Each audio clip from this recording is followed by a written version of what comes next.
Here is our agenda for today. The introduction, as I said, I'm gonna kind of trying to define, economically speaking, as economic agents, NGOs. The second part, I'll give you an overview and also what are the critical points when we actually talk about NGOs and their economic impact globally, and something about the default. But as you will see, there are some challenges there. Then the second part will be essentially trying to understand what is an economic strategy, what is the clear definition of it, what are the main core aspects of it, and why it's so important to have one, or maybe more, but we need to have it. And then we will basically narrow it down once we understand the difference between classic economic organization, commercial one from the private sectors, for example, and NGOs, trying to understand what actually and which are the most common strategies used by the most successful NGOs in the world, and I'll give you some examples. Then we'll have a break, but then I'll present you what are the main challenges, given their kind of economic nature. Take it as a talk from an economist that was analyzing really the object of study, but what are the major challenges, given the economic and the global business environment where we are. Then I'll give you different ways in which basically you can mitigate essentially these challenges and possible risk for your organization with some examples. NGOs that in some sense were kind of ahead, they are cutting edge like of the development of these economic strategies. And that's the reason why precisely they're always very successful and they continue to be very successful and growing, and with some relevant example. And then something new, something that has been appearing like in the last few years, is just start to kind of appear in the literature as well, and cases and case studies and so on, and then some kind of general conclusions. So first of all, I call actually NGOs, economically speaking, and not just economically speaking, but even from a social point of view, essentially they are, and I see them as drivers of change. That's what they are essentially. They are characterized normally, generally speaking, as non-profit. They are a voluntary type of organization, and they are, in some sense, or their identity is built on the fact that they are extremely independent from governments.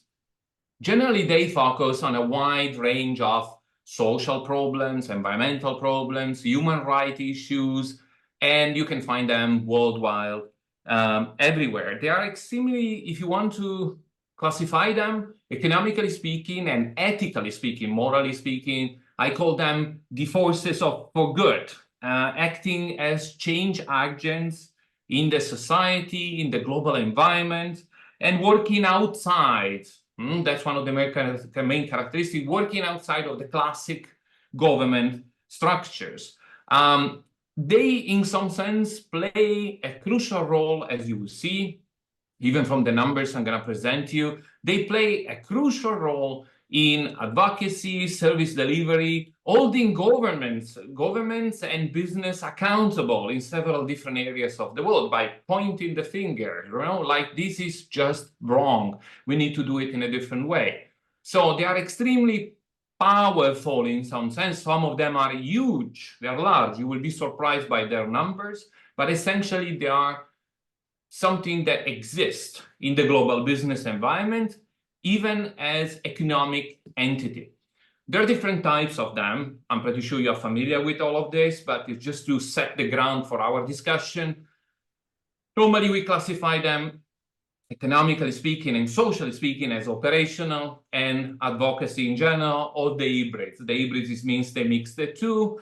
The operational one, normally they focus generally on implementing development of projects, providing humanitarian aid, delivering services. It can be in training, it can be in education, humanitarian aids in case of refugees, for example, or implementing projects in order to think about, for example, the large amount of NGOs you have in Poland, since we are talking about this, that are about taking care of the elderly, actually. They are actually very well known in Europe as outstanding type of entities and NGOs in that type of framework. The elderly, the healthcare, and so on, they have extremely high level of quality, or what we call normally advocacy NGOs.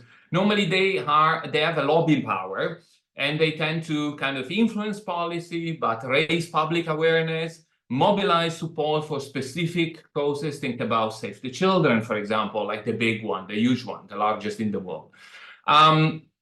You have also organizations that are essentially very big, and essentially as organization, they allow an hybrid phase. They basically blend the two different approaches. They are, from an economic point of view, if you look at them, or if you, to be correct, you are essentially forces for an economic development. Because notice I use the common verb there in bold, like NGOs create significant employment opportunities, especially in the social sector. NGOs contribute to local economies. The amount of investments they do, the amount of work, the amount of training, the amount of what we call like capacity building, it's enormous in certain parts of the world. The NGOs foster skills development and capacity building, leading to long-term. Is one of the main characteristics of especially the most successful organization. We normally characterize them as being like, from a financial point of view, we call them patient capital, right? So it's a very long and slow growth in the very, very long run. And at the same time, they have a very important function, which is they have the power to remove barriers to the economic progress, and they address two dimensions which are extremely important, which are the social and environmental type of dimension for human societies. They are basically creating jobs, and that's, from an economic point of view, it's something extremely important. They create jobs, they purchase from the local economies, they invest in community. Greatest asset, people. Let's not forget this. So from an economic point of view, they have a high value, they are extremely valuable. And normally this type of investments, investing in this type of asset, people, generally creates and lead to self-sustaining economic improvements in different areas of the world. Normally, when we talk about non-profit in the general, but normally their source of funding, then we will go back to this in details and so on, but grants, normally that comes from governments, foundation, international organizations. That's one of the mainstream, one source of it. The second one, individual donations, can be both like small, large, it depends, and a different array of like supporters. Some NGOs, they have membership fees. They have a membership structure, and they actually have a self kind of funding kind of policy, economic policy. And the last one is it appeared, I mean, is a latest trend, but it's what normally we define, economically speaking, earned income. So it means that some NGOs generate revenue through specific program fees, service provision, or social enterprises. Social enterprises are actually one of the latest trends and one of the biggest trends. And it's a very interesting sector under development, and it's something that we will come back to because I think it devotes like kind of a lot of attention, especially nowadays. Obviously, from a general point of view, they offer, as any economic unit in the business environment, they offer like challenges and different type of opportunities, if you want. One is the well-known, I think all of you, is the funding volatility, what we call funding volatility. That essentially is, we were discussing this last time we went with Bruce, is the fact that normally guaranteeing the stream of the funding in a way that there are no kind of gaps in the funding that guarantees the survival of the organization is actually one of the major challenges they face. The continuous grant application, renewal, winning, and so on, but not just that one. Political restrictions. There are some governments that simply don't like certain type of NGOs, to say it openly, or simply the conflict arising that are actually reducing dramatically the operational space of NGOs activities around the world, and governments that put more and more barriers to the entering of NGOs in their kind of environment. Also, another challenge is the fact that given the nature of the sector, if you want to call it like the structure of the sector, obviously the NGOs are growing. After I give you some number, you will be surprised how many NGOs there are, for example, just in the US, and how many people they employ, as you can imagine, because they are competing for, as normally does happen in every macroeconomic environment, for scarce resources. The competition is rising. They're kind of, and that's the reason why I have one part devoted to commercial enterprises, because we can learn from them something about competition, how to compete, how to differentiate ourselves.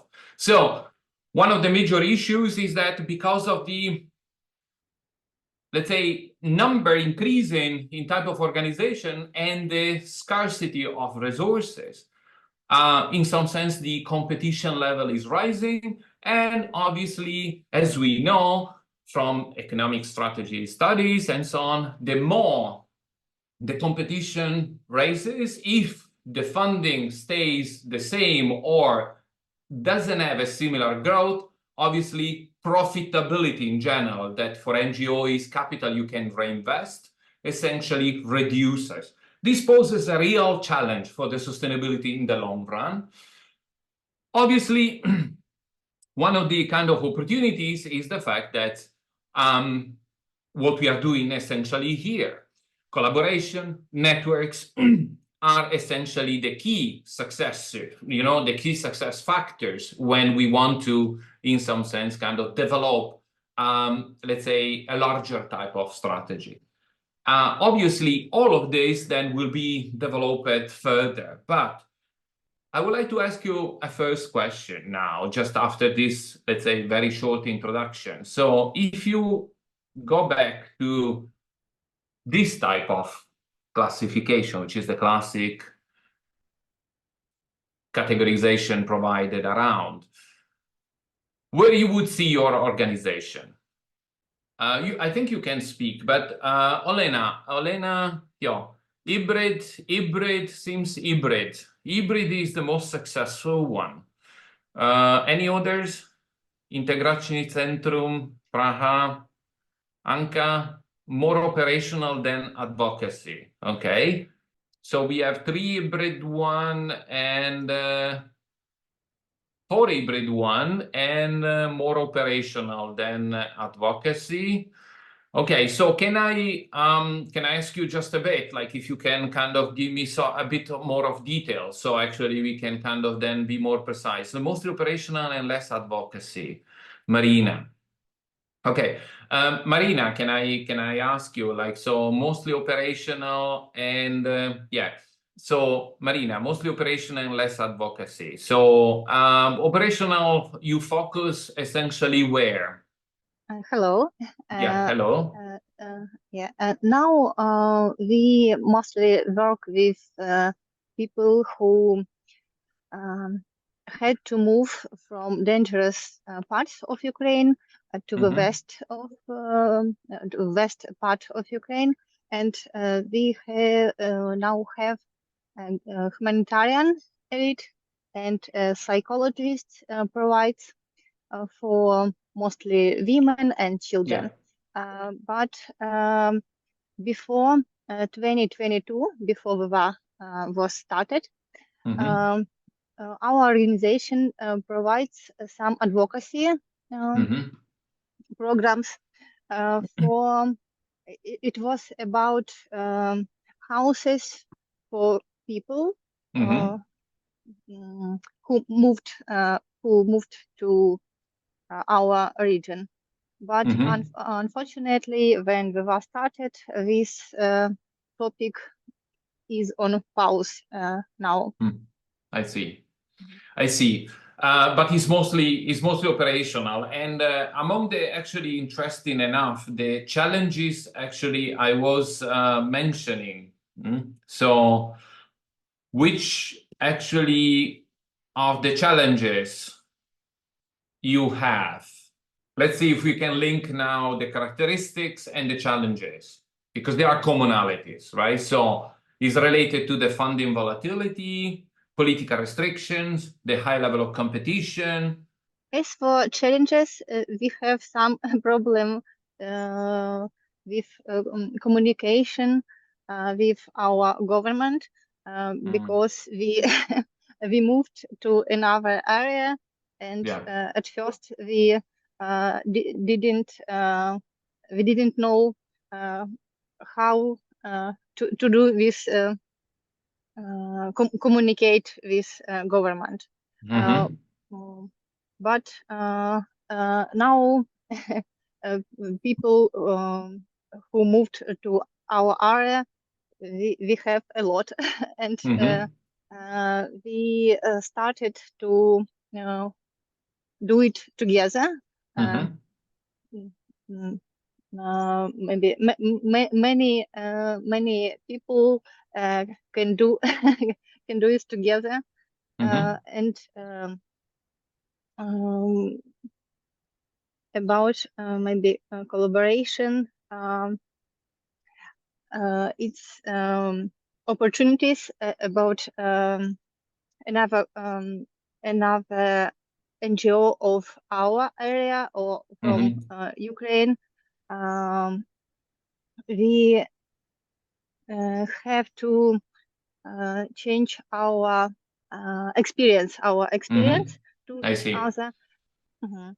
It can help us to communicate with our government, our Mm-hmm. local government. The local government. You interact with the local regional government. Okay, thank you. Yes. The case, for example, of Christoph, hybrid. To what extent is hybrid, and what are the challenges? So we You define it as hybrid, right? So hybrid in what sense? So hybrid is a combination of operational and advocacy. yes, sure. So We providing help directly to people who needs who ask us for help. So we act directly to solve their problems, and it's that part of this our work. But we also try to work with our government, local government, to prepare solutions for them and to give them information about people needs, people who are asking us for help. Yes. So we can take part in preparing policies, Yes. Policies, yeah. Policy making, yeah. Yeah, and also programs, governmental programs, our voivodeships programs to solve problems of people we helping. So it's also, I think, that kind of help we provide. And from the challenges point of view, generally, then we will go more into details of the type of challenges, but the funding, political restriction, high level of competition, what do you find more challenging? I think that we can have problems with governments who don't understand our needs, and that's sometimes a problem when we trying to and have to explain them why we need something, and why their propositions are not comparable to needs, our needs and needs people who we helping. And I think that it's the main problem we have to face. But also sometimes, of course, funding is a problem because helping is expensive. Yeah, So no, of course. we have to. It's an expensive, let's call it, it's an expensive business. I totally understand that. So, and okay, we will see that later how to mitigate this or possible ideas, how organization. I just want to have a sort of an overview of the ground. Then we have, for example, Anka. Anka is from Prague, actually. The Integrační Centrum. So Anka is mostly, you said, is mostly operational, right? So your challenges are mostly related to. Yeah, I will just get to that. I just have to specify that Integration Center Prague has fairly specific positions among NGOs because we were funded by the city of Prague. So, for example, some fundings do not recognize us as non-governmental. Yes. Only as a non-profit, even though the city of Prague does not finance us. So it's always a bit of a challenge to explain our status. Yeah, I'll touch that point actually, because as you will see, reputation, let's call it reputation, is actually considered to be an asset for NGOs. I'll talk about that later, but yes, please continue. Thank you. So in what regards the challenges, I think that if we are to be honest, each NGO faces all of them, but to a more or lesser extent. So in what regards Integration Center Prague, I think funding volatility is just as valid as for any other NGO. I mean, as an integration center, we are stated by the law that this integration center in Prague must be. On the other hand, it's no written that it must be us. So every time when we have a new call, we know that the new call is coming, but we do not actually know what are the parameters of it. And we do not know if there will not be one or more competition or other organizations that would apply for the same funding. So we are not a bit more secure. As far as political restrictions, I cannot say that it will be very strong, definitely not as strong as in Poland or in Hungary. We go along quite well with the city of Prague. But we all know what's, for example, the public opinion and the political attitude in Czech Republic towards the issue of integration of foreigners. So it's also kind of a battle. As far as competition, I think that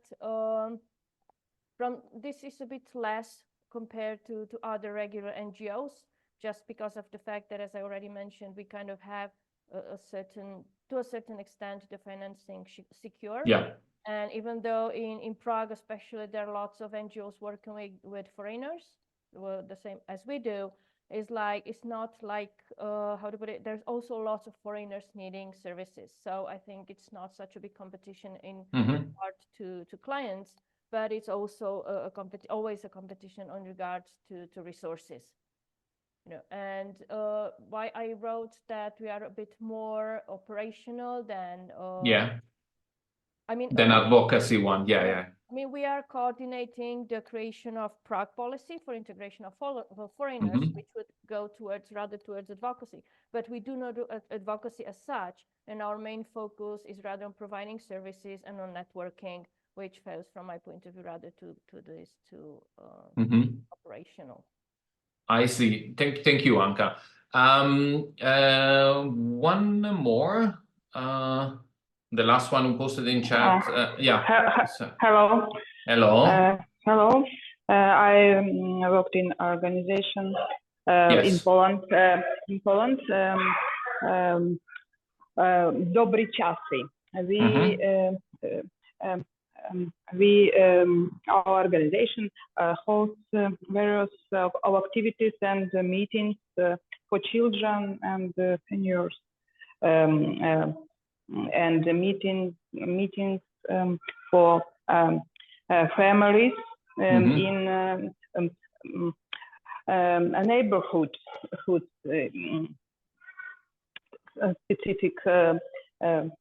specific meetings, playing. So it is mostly operational, and you face challenges from the funding, from political restriction, from high competition. no politics, but many many family, women and children from Ukraine. Yes. And from Belarus. We try continue on different people with different cultures. Sometimes it's difficult. Yeah, I understand that. Yes. But okay. we tried. Yes, thank you. I understand that. Yeah. As I say, like these are the kind of challenges, and the opportunities, generally speaking, in this type of context is provided by collaboration and networks, which are of not necessarily only between NGOs, but can be other form of partnership, as we will see later. Just one kind of element which can be very interesting is that if we do a look at the development of the global business environment in the last 20 years, and you look at the trend for growth and at the numbers and actually the figures, a good news is that NGOs are going to be more and more important and more essential partners, not just among them, but because the way the, let's call it, capitalist system does develop in the global business environment, there will be more and more room for NGOs to develop, let's say, connection and contribute to the wealth creation, and at the same time to have a high social impact. Actually, if you take the getting out from like the Visegrad Four we were considering, but you take a global perspective, and you take the largest actually NGOs in the world, you notice that actually these NGOs are vital and are becoming more and more vital for essentially meeting the Sustainable Development Goals set by the UN agenda. This is actually a very good indicator, economically and socially speaking, because it means essentially that the added value given by NGOs can be enormous for that specific agenda, and therefore I would say that from an economic point of view, there is a room for plenty of development. Also, there is more and more credit from a reputational point of view. If you look, for example, at large NGOs, the amount of recognition they actually have, and how actually they are considered to be trustable partner, you will see that they get more and more recognized even by the public opinion for their inflation.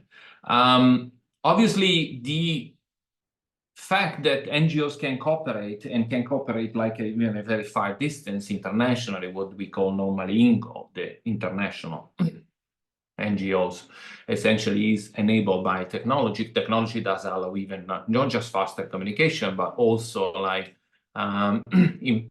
impact on cost. Obviously the NGOs act mainly, if you want, from this point of view, as guarantors, and they are becoming more and more guarantors of transparency and accountability because of their kind of function, socially and economically, they have in the business environment. Therefore, in the future, as it did happen, more and more, even commercial organizations from the private sectors will, for profit, will try to partner and develop their connection with NGOs, because the trend is, and it's going to be more and more, the trend is that we need to be transparent, we need to be accountable, and so on, because there is a set agenda. Now, this is something that we need to keep in mind, because in the short, medium, and long run can actually offer interesting opportunities. Now, when it comes down to the actual economic importance of NGOs globally. And here then I'm going to show you a couple of videos, for example. We normally divide the impact, the influence of NGOs as every other economic entity, essentially from direct in economic impact or what they do directly and the indirect one. From the direct economic impact, essentially there are three main streams according to which economically they contribute and they have a major impact. Employment, as you can imagine. The second one is procurement and spending. So it means these organizations do spend. And the third one is infrastructure and investment, as we will see later from some of these NGOs. Now, in numbers, I mean, that's another thing actually that you will kind of find out is that it's not that simple to find data about the economic value, economic contribution of actually NGOs. It's actually extremely difficult to find reliable data, even from statistical offices, either they are outdated or they're missing or they're incomplete and so on. That is not the same as other type of organization. Here, there could be maybe a call for actually an interesting kind of real assessment and evaluation of what is the contribution, you know, regionally wise, country wise, and so on of actual NGOs. But the most updated one, normally the most accurate one, is what it concerns the United States. To give you just in numbers, these normally refer to the Johns Hopkins Institute that normally does plenty of account for non-profit organizations, in particular NGOs, but it does include also charity and so on, and foundation. But in general, that sector does employ 12.5 million people only in the United States, which is not a small number. We do have approximately in the United States 1.5 million registered NGOs, which is actually another kind of very interesting number. Other kind of interesting is that if you take a decade, like in growth, for example, in terms of employment and growth, well, the private sector compared to the NGO sector had an outgrowth in the sense that basically from 2014 to 2024, let's say 2023, the NGO sector had a growth around 20%, rather the private sector stick around 13-14% in terms of new entities, employments, and so on. And that's actually another kind of interesting signal from the business environment. But very interesting, actually, very interesting is the fact that generally speaking, if you do a comparison between the two sectors in the United States, on average, the salary is in the NGO sector and that type of, let's say, non-profit sector is on average minus 11% with respect to the private sector. This actually, it tells us something very interesting, that the more and more the time is passing by, in some sense, and the development of the business environment is proceeding, and the more certain type of values, including the social missions of this organization, actually take over the personal interest. So people rather to kind of work for an NGOs or for a charity or non-profit organization and have a salary which is essentially lower on average, 10-11%, with respect to those working in the private sector. Another area where actually they are particularly kind of important is the procurement and spending, where normally NGOs purchase goods, services from local and international businesses, as we will see in some cases later. And they actually stimulate the economy locally, regionally, but also internationally, and they contribute to the global supply chain.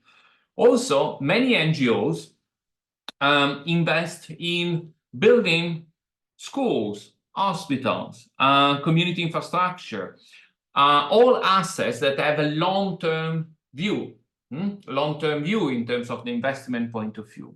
For what it actually concerns the indirect economic impact, well, is pretty tangible, the effect they have, like the NGOs focusing, for example, on health, I was mentioning before, health and care of the elderly in Poland, which are particularly renowned for that. They have a major impact in the social structure of the country. They actually lead to an healthier working force, resulting in higher productivity that ultimately we measure it as a normal higher economic output. Education, for example, it's a sector where they actually do particularly good, and they act in many cases as a real substitute in many places of the world. The poverty reduction, I'll show you a case, a specific case, actually, that visited our university. We had it here as at least one of the largest NGOs in the world, is known as BRAC. Probably you know it, visited our university and stayed here with our students, explaining their program and so on. But the poverty reduction definitely is one of the actually the crucial element even for the Sustainable Development Goals.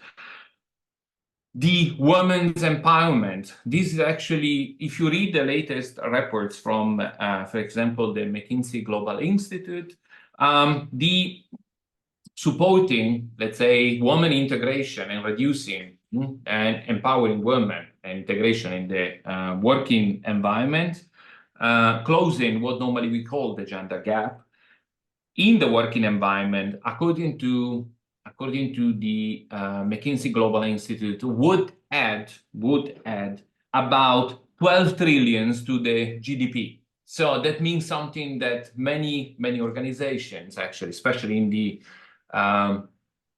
non-profit sector, like NGOs, for example, actually they work effectively and they contribute. But also, for example, governance and the reduction of corruption. So in many different countries, they act as watchdogs, for example. They claim and they call for accountability, for transparency. They improve actually the business environment. So it means that they have essentially a very healthy kind of, let's say, input in the business environment and the society as overall. These are general kind of data you can find, but generally, we estimate that there are more than, and here the accuracy of data is actually, as you will, even if you try to find it, general data is kind of rather difficult to find. I mean, reliable data and up-to-date data, but we estimate more than 50 million of people are working in the NGO, directly connected to the NGOs, not indirectly connected, even though we know that probably the number is higher. So when you look at the economic sector, where actually your organization move is definitely the economic that actually impact, not little the actual business environment. Think about the US, the data I gave you before. If you consider that about 12.5 million people in the United States, it means that they employ basically 10% of the private workforce, which is not a small number. Now, this sector is diverse and is evolving. And as I said, because of the external call, think about the UN agenda actually is or has a kind of future in developing more and more, despite due to conflicts, due to kind of like government intervention and so on, the operational space might reduce. One of the major challenge, and actually something that would be important to think about, is the data challenges and so on. When it comes to the real economic data and the actual evaluation of what actually NGOs contribute, in some sense, it's very difficult to find comprehensive collection of data and reliable data. Another important thing that when you look at the NGOs, for me, actually, for example, is that normally when we analyze performance of business and business organization in the private sector, normally we use classic financial metrics. When it comes to NGOs, actually, the true impact of an NGO extends well beyond economic factors and includes something more intangible, immeasurable, but extremely valuable, which is or has to do with the social well-being and human development. And that's why it's extremely important. The normal metrics we use when it comes to this sector are in some sense not monodimensional as the classic financial metrics, but essentially are multidimensional and includes more dimension that involves the sphere of ethics, social well-being, and so on in society, including social justice. Now, when we come to the actual V4, for example, even here, finding data, not that easy, but overall, they contribute to the employment according to a report published by the European Economic and Social Committee estimated that, for example, just in Czech Republic, the NGOs contributed to approximately 400,000 jobs just in the Czech Republic, which is not actually a big country. Reports actually point out that the actual social service provision when it comes to the healthcare and the care of the elderly, for example, the Polish non-profit sector indicates that NGO plays a vital role in the elderly care and disability support, for example. One thing would be important actually as a call would be actually trying to really quantify this contribution. But also, for example, another hard part, which is difficult to quantify economically, but very relevant and tangible and visible, is the so-called capacity building. It's very actually difficult to determine what is the economic value, but definitely NGOs in the Visegrad Group participate in plenty of EU-funded programs, Visegrad program, that focus on skill training, for example, like the one we are in, skill training, employability for various population, can be youth, can be marginalized, segment of society, and so on. Again, here, very difficult because finding reliable and tangible data is extremely kind of difficult. In the area of advocacy influence here, it's extremely difficult. Like when it comes to, let's say, advocacy in general and influence is rather difficult because our elements and the lobbying elements are kind of very difficult to measure, but definitely there is a clear contribution when it comes to innovation, especially entrepreneurship, when we move to the area of social entrepreneurship. One of the things I can actually suggest is that by looking at the sector, even in the simple V4 and even by country, and by even looking at the National Statistical Office, the umbrella groups, the EU reports and so on, is actually something that I think I would call for because actually is extremely useful. So to make justice to the work they do, in a sense that actually it's kind of very difficult to find clear reporting. There are several case studies, there are several minimal case studies covering little part of segments and so on, but actually a good collection of data, reliable data, collection of data, and analysis of this data of their contribution, even in the V4, it would be extremely useful because one of the crucial elements, I think Anka was mentioning before, sometimes the public perception and so on, is actually how NGOs present themselves and what is their kind of reputation, and sometimes how it's difficult to explain certain things to the public opinion.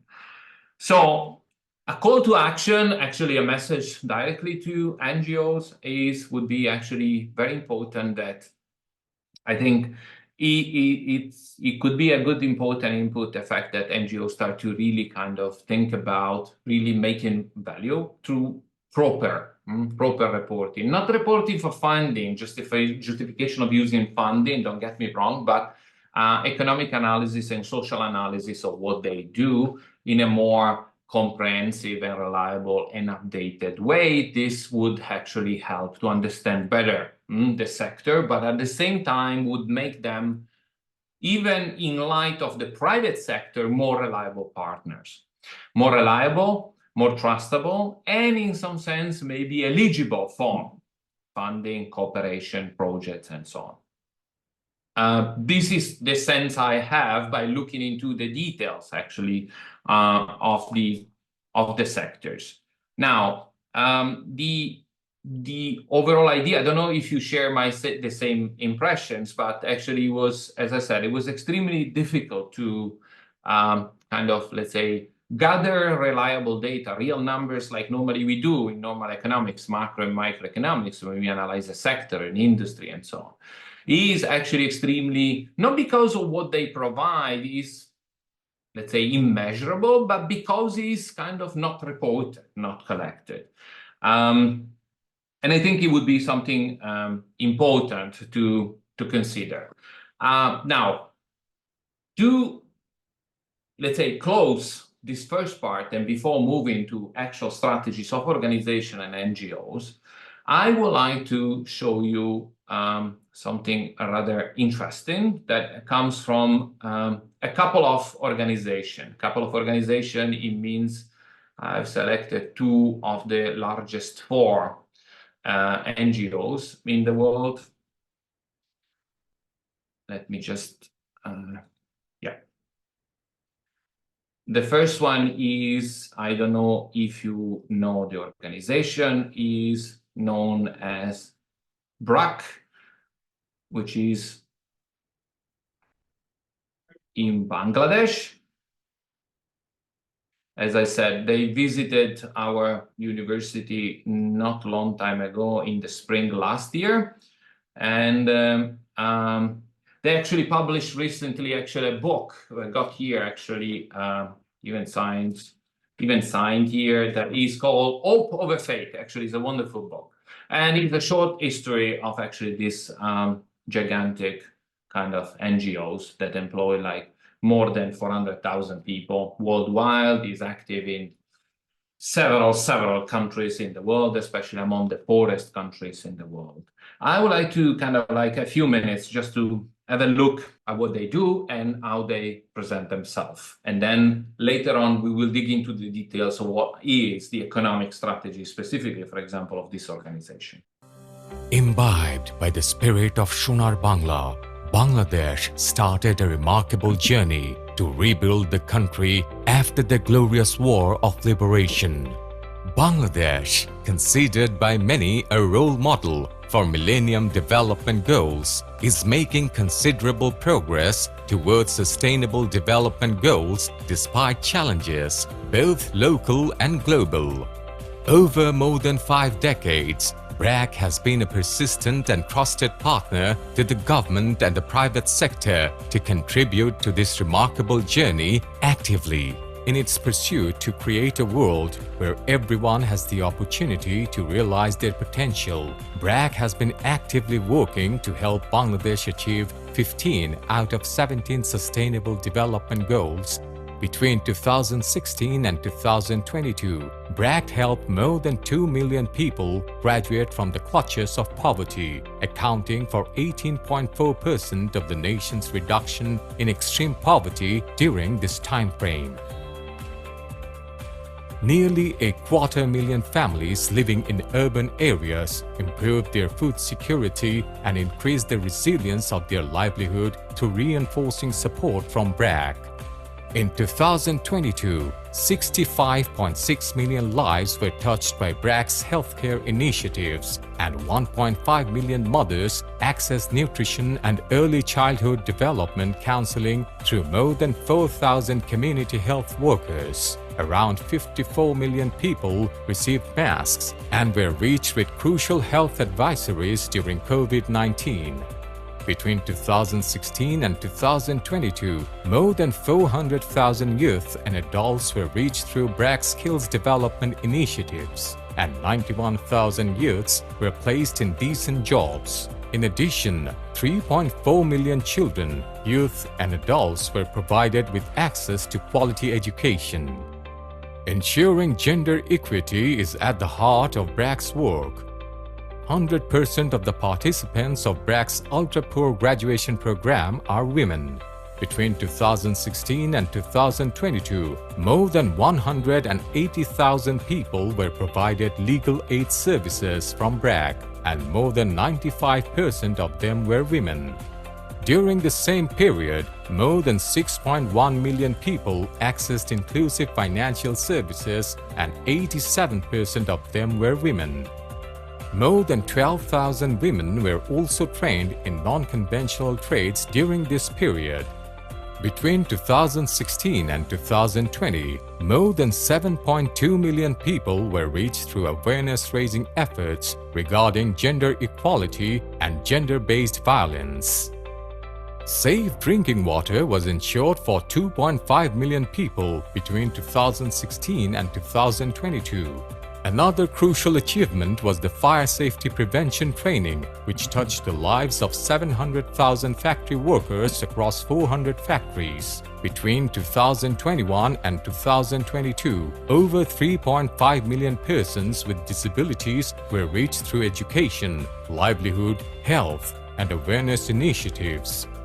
The lives of 1 million residents in informal urban settlements were touched with improved housing, access to clean water, and better living conditions. Arong, an initiative of BRAC Social Enterprise, has established 14 effluent treatment plants in its production centers that minimize the harmful impact of waste in the environment.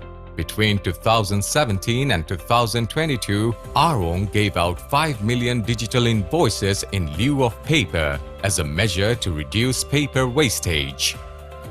BRAC has also established 35 resilient houses and provided disaster risk reduction support to 235,239 households, leading to improved security and resilience for more than 45,000 households. Moreover, through the planting of 401,582 trees of diverse varieties, a total of 111,551 individuals now reap the combined benefits of climate adaptation and mitigation. 371,870 participants were reached through awareness-building sessions on gender-based violence, human rights, land rights, human trafficking, etc. And 5 community service centers were established for people to get information service through the internet. Guided by the principle of leaving no one behind, BRAC aims to explore new avenues of doing development differently, embracing a whole-of-society approach. BRAC's work in citizen-generated data is a testament to BRAC's efforts towards evolving with the needs of people living in marginalized conditions, remaining relevant and efficient. BRAC will continue to address the emerging challenges and explore innovative methods for achieving the SDGs by 2030. By forging stronger partnerships with the government and working closely with the people, we hope to build a world where everyone has equal opportunity to realize their potential. Okay, so this is one that obviously, as I said, is the 4th largest one in the world, but it's actually always good to have a sort of like to see and understand how they actually operate. The second one that I wanted to show you is an organization bigger than BRAC, that though as in some sense is known to have a very big power for advocacy, extremely high level of lobbying power, and very successful. And the organization, I'm pretty sure you have heard of it, is British and is Oxfam, which is known as a really extremely powerful at the political level. Obviously, they have enormous projects. They act in about 100+ countries in the world. They're huge. And how will we remember what we began today? This can be the moment in which we made our world safer, healthier, equal, and truly sustainable, in which we made our air and water clean, in which we went to work in dignified jobs, free to raise our voices against what discriminates and divides us. Yet, this is far from our reality. Inequality is tearing us apart. It is fracturing our economies, our planet, our communities. But a different world is possible. It is our choice to make the world equal, to tackle not the symptoms, but the system, to stand together against poverty and injustice. Oxfam is part of this great struggle, this global movement. We believe in the power of people. Ours is a feminist vision for the future. It is inspired by our partners and the communities we work with. This strategy belongs to all of us who believe in better. Together, we will push for just, fairer economies. We will fight for the rights of women and girls. We will take action to achieve climate justice and raise our voices to hold the powerful to account. And we will be there with communities tackling the causes and consequences of conflict and disaster. Let this be the time we come together in solidarity. Today, we fight inequality to end poverty and injustice. Okay, so these, as I said, these are two examples of, let's say, very large organizations. But as I said, as you can see, then we will see in details after what are the kind of, let's say, economic strategy. But and as you will see, they employ essentially strategies which are part of commercial organization for profit. The only difference is that they have a mission, and their mission is a social type of mission. But the way operationally they function, they obviously check in that their type of investments, their type of economic strategies are not conflicting with their values and their mission, because this would undermine their reputation and trustability. But they act in the global business environment as, I would say, real economic agents that produce wealth. This actually is the reason why I decided to share with you a few ideas at the beginning about the, let's say, economic strategies that normally are used by organizations. And basically, I just would like to go through this quickly, but remember, some of these points do apply even to NGOs and to the non-profit sectors. Is the criteria, the goal, which is different, but the methodology and the way they are used actually are and should be part of successful organization on both sides, profit and non-profit. Generally speaking, when we talk about the economic strategies for organization, we identify the economic strategy of an organization essentially according to three fundamental elements. One is maximizing the financial performance, that using capital effectively. Second, ensure the long-term sustainability. Third one, in the business environment, building essentially competitive advantage against other competitors. This is in the, let's say, commercial world. Generally, this strategy revolves around, let's say, 4 important points, but the most important one are essentially the first 3, which is the revenue, what we classify normally as the revenue growth. The second one is the cost management, and the third one is the financial management. The revenue growth essentially focuses on the market expansion, where your organization is going to be active, which customers, which segments, and so on, what is your targeted audience. The product development, so it means essentially what you developed as a product. And notice that a product can be a service you provide as well. You create new offers, you improve it, and so on.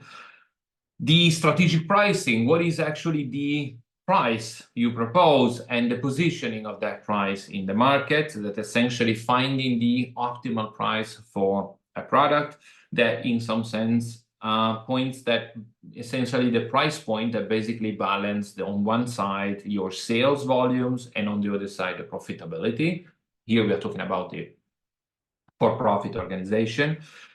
Obviously, sales and marketing excellence, which are actually function of the increase in profitability, and in particular, building effective sales teams on one side, and on the other side, the marketing, which is driving your demand.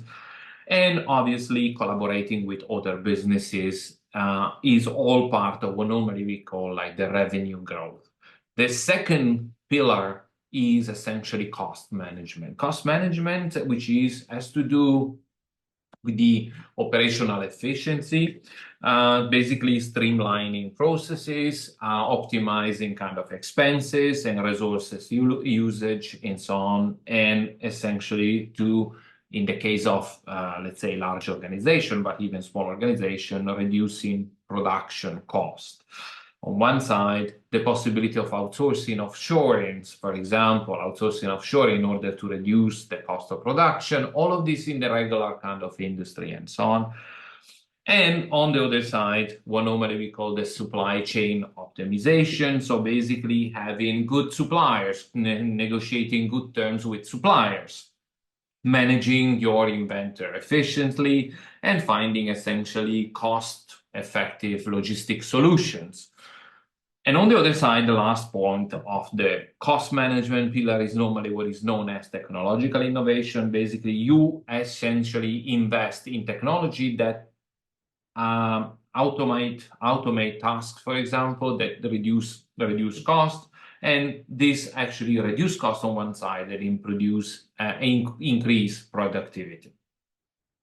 The third pillar on which normally this type of organization are based is the financial management. Financial management obviously deals with the capital allocation on one side, making decision how you invest, for example, the profits, how you basically raise capital, where the capital is coming from, and so on, the sources of your finances.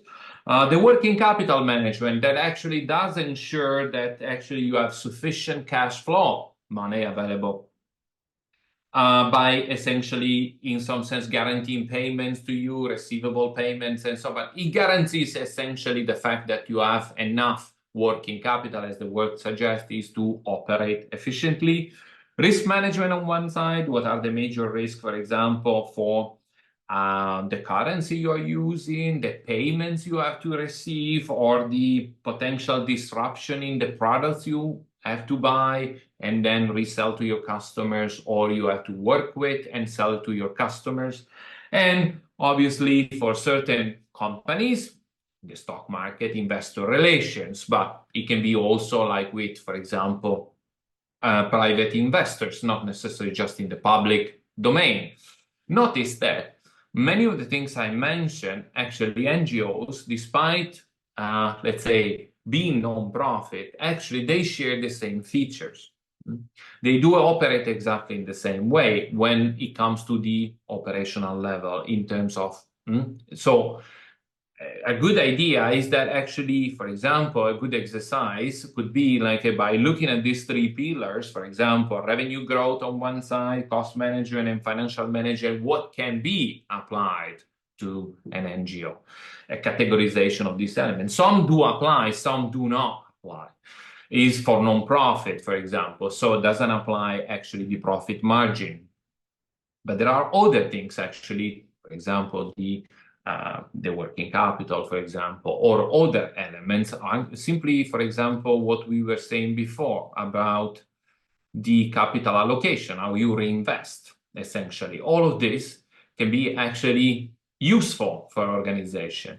So building actually a structure and a scheme where actually your organization falls into it, on which you build then your strategy, is actually a good kind of start. From this point of view, obviously, on top of it, commercial type of organization, they normally run a competitive analysis. It means essentially running an analysis of what are your, let's say, competitors, what are the main strengths and weaknesses, for example, and the strategies that they use, because if you understand that, then you are able to differentiate yourself. If you can differentiate yourself, then you can take advantage in the market by positioning yourself in a completely different way. If you can position yourself in a different way, of course, you can open up to new opportunities.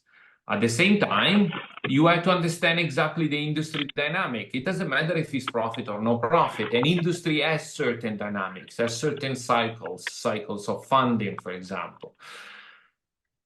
All of this is actually extremely important to understand for an organization. At the same time, which part of the business, for example, you want to innovate. As I said, it doesn't really matter if it's profit, no profit. What actually are the amount of innovation you want to include in your organization? Also, a crucial part, as we were saying before, one of the major points in NGOs is that they invest actually enormously in a great asset, which is essentially people. You need talent, acquisition, development, the training of them, specialized people. How do you invest them? How do you select them? What are the criteria you use? All of these are actually extremely important elements when you start to define a strategy for your organization. Specifically, though, what does differentiate essentially the profit from the non-profit economic strategy is essentially given by three elements. One, the profit motive. Second, the funding sources. Third one, the performance metrics. Why? Well, because if you look at them, for-profit prioritize maximizing profits for shareholders, obviously, or owners of a company. Why? Essentially, NGOs focus on fulfilling their social and environmental mission. The motive is completely different. Second, the funding sources. For-profits primarily rely on what? On revenue from customers, while NGOs have a more diverse mix of funding. As we said before, it can be donation, can be grants, and potentially some earned income, membership fees, for example. But it's completely different, the source of financing. The third one, which is actually extremely important, which is something that we need always to check, is the performance metrics, as I was mentioning before. For-profit heavily track financial metrics like the revenue, profit margins, return, and investment. I invested this amount, the return on this is that one. NGOs also monitor this, but often focus on what normally we call like impact metrics. So something that is relevant for their mission. That's the reason why I was suggesting, and what is one of the things I want to maybe discuss with you after the little coffee break now, essentially is trying to understand better, because it's actually very difficult to find an accurate reporting of the performance of NGOs from this point of view. And I think it would be actually a great kind of point to start with, which is not, as I said, don't get me wrong, it's not just the actual reporting to justify with your, let's say, donors, with your grants, the government, and so on. It's something different, something which is measuring the social impact, is actually measuring the economic impact of NGOs and possibly having it at the global level, as a network level of by country, by region, by group of countries, and so on. That's basically the first part. I would take a coffee break here, even though I have the slides, but I think we need to take a little break for a coffee. And coffee break, and then we go back to the strategies. Unless you have a quick question or something you want to discuss, we can have a coffee, and after the coffee we can go back to our discussion. I want to hear what is your opinion about it. Agnieszka, shall we do a coffee break? Let's do a coffee break. Yes, if we don't have any questions, let's meet in so 12 minutes time? Yeah. 4:30? I'll pass 4. Would that Thank be you. okay? Thank you. Okay, so see you all in 12 minutes. Thank you. Just to recap briefly, we have seen economic strategies for general organizations and the main difference between profit and non-profit, which were essentially related to 3 different factors. And as we have seen before, the profit motive, the funding sources, and the performance metrics. Performance metrics for NGOs and non-profit in general are multidimensional, not monodimensional, only to financial metrics.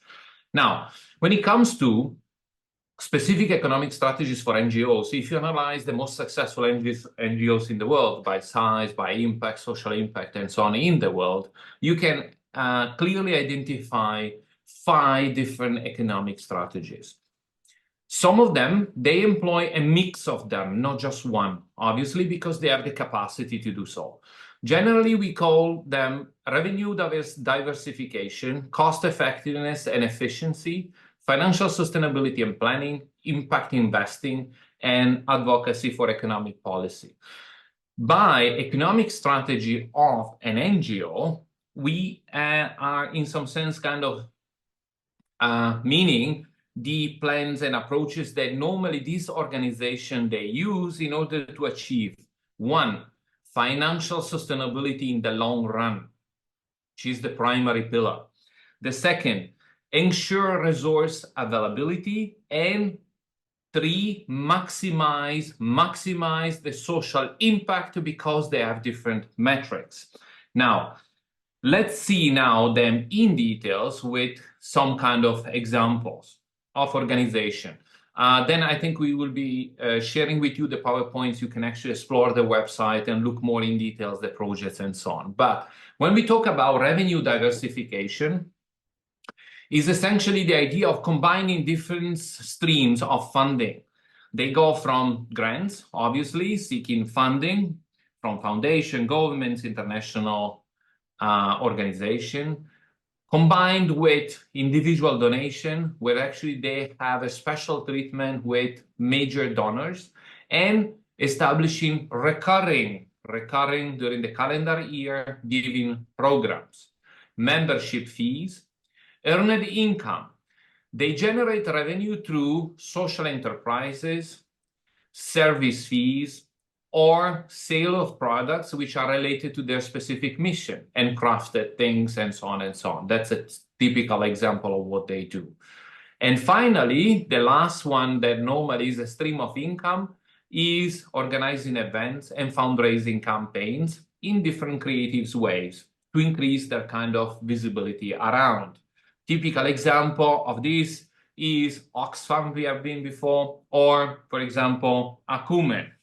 Oxfam, we have seen it before, is huge, is a large NGO, is one of the largest in the world, the second largest in the world, by the way, and which is a confederation of NGOs and is completely well diversified. Revenue model includes government grants, when you study their kind of platform, government grants, large-scale public donation, income from Oxfam shops, selling second-hand goods, and so on, and crafted and so on, and strategic type of investment. And normally they are, let's say, financially very stable and sustainable in the long run, and they have a very high social impact. You can check the reports and so on. A second one, which is actually extremely interesting, that does combine all of this together, is Acumen. Acumen Fund is a pioneer in impact investing that we'll see later, but also goes well beyond the grants. They focus on what normally we call in finance, patient capital, which is actually long-term type of investment in social enterprises that normally are aiming at reducing poverty and providing healthcare and generally dealing with the sector of agriculture and the clean energy. These 2 organizations are kind of exemplary model for this type of strategy. A second effective strategy that normally NGOs do employ is cost effectiveness and efficiency. So they have essentially in their own internal structure, program in the long run of expense optimization, analyzing carefully their spending to ensure it directly supports the core goals. The idea is that they manage to, let's say, they manage effectively to reduce their overheads cost. It means they keep the administrative and fundraising cost in check while maintaining efficient operation. Normally, this is characteristic of very, very large organizations. BRAC is one of them. And they work a lot. They work a lot on the third element of this strategic approach, which is strategic partnership, where they collaborate effectively with other NGOs, businesses to share the cost and resources and expertise. Now, one thing you have to remember from the NGO perspective, from your perspective, is that more and more businesses, commercial enterprises, they need to have certain kind of elements that actually align perfectly with your mission. So they are inclined in doing donation, sponsoring programs, and helping to develop your programs because they need it, because of their credibility in the market. There is a very famous article appeared not a long time ago, actually on the Harvard Business Review, that was actually, the title was kind of provocative, was that, does it pay to be good in the stock market? Yes, it does, actually. It increased the value of your shares. So shareholders, funny enough, actually they look for company doing the good. Now, from the NGO perspective, organization and NGOs like BRAC use this at the maximum level.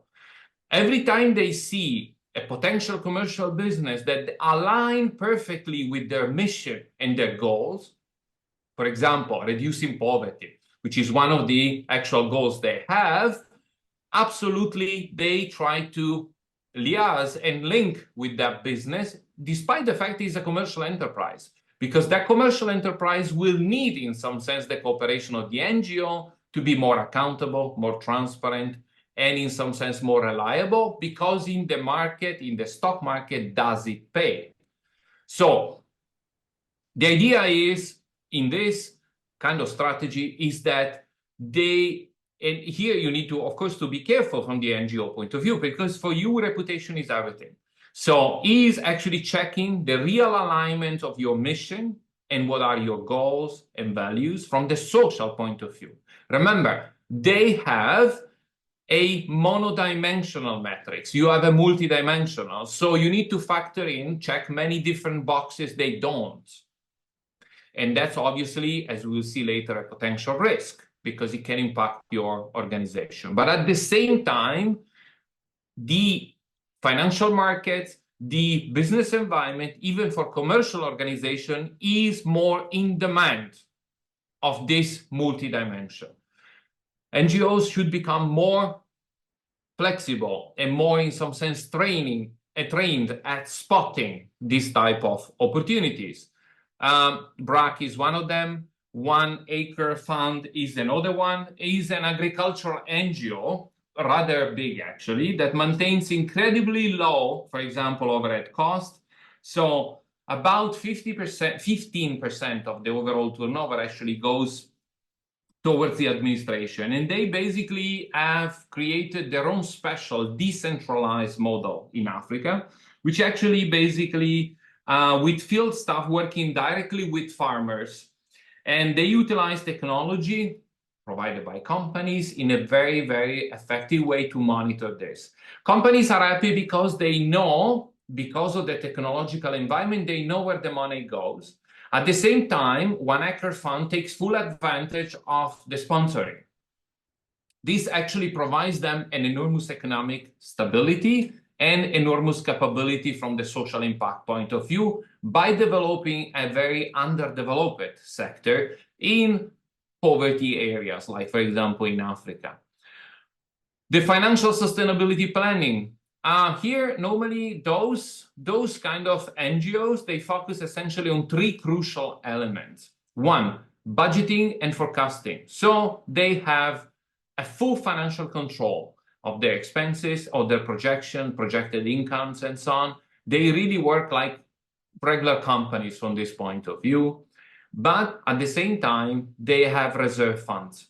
They build basically their safety net by building their own reserves for unexpected events, for funding gaps in the business cycle, of the grants, for example, of the donors, and so on.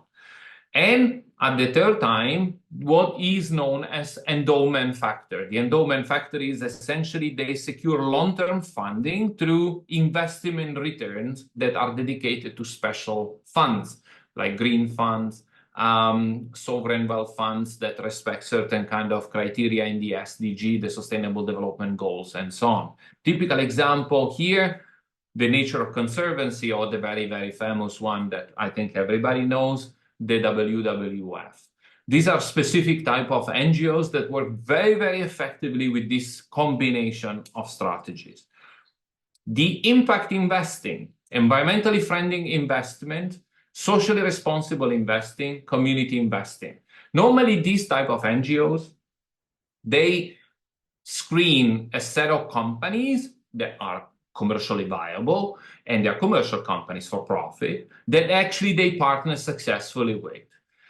And they provided the added value that is missing into that business environment, in that business context. Now, they are very careful, though, when they do this, because it's heavily based on the commercial world in avoiding any type of company or any type of industry that is conflicting with their missions and their social value. Tobacco, weapons, pornography, alcohol, blah, blah, and so on, different type of industry and so on. They don't partner with those.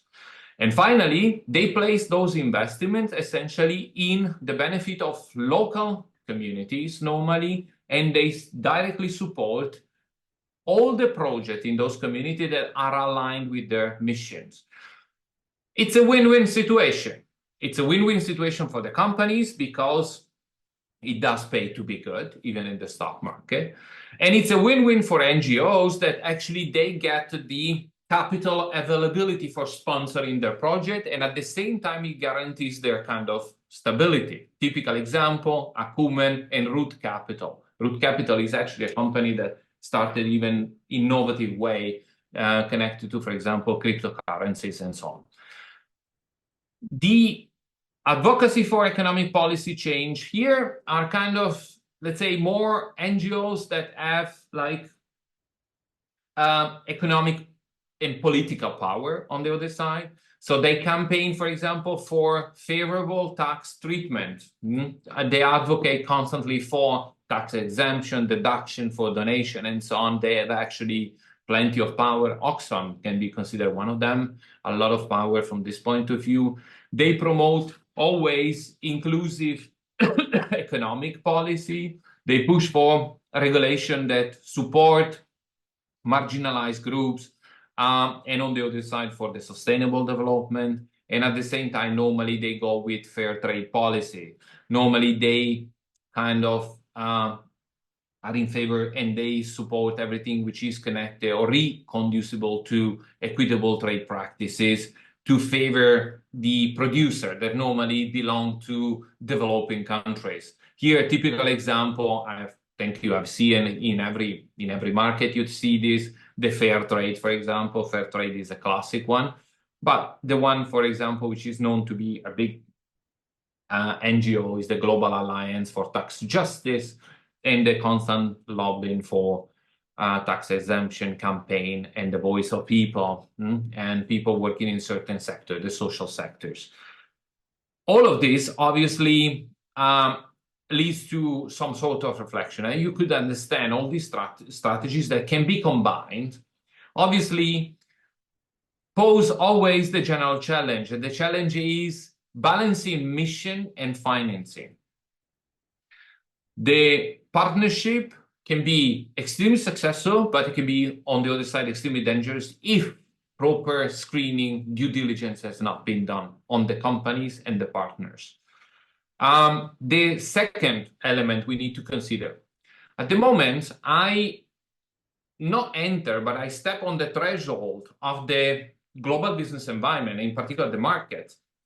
I'm subject to the market forces. So I need to be prepared, economically speaking and strategically speaking, to face those forces. To make it very simple, what does it mean? Well, it means essentially that, let's suppose I'm selling a product. It means I'm entering into the realm. Do you remember before we were talking about strategy, strategic pricing? Well, I'm entering the realm of the product and pricing. And I compete with my product against other companies that are used to it, are in the commercial environment. Now, my DNA is completely different. I come from the outside of that environment. So I need to actually kind of understand the pricing for that specific sector, for the product, for what the service, what do I provide. And at the same time, being able to present it in a way that the price does include the social value, what I'm selling, because I'm selling much more than the actual product itself. If I'm a purely commercial company and I sell a product, this product essentially is the product itself, is the perceived value in the mind of the customer, depending on the brand and so on, the usual things and so on.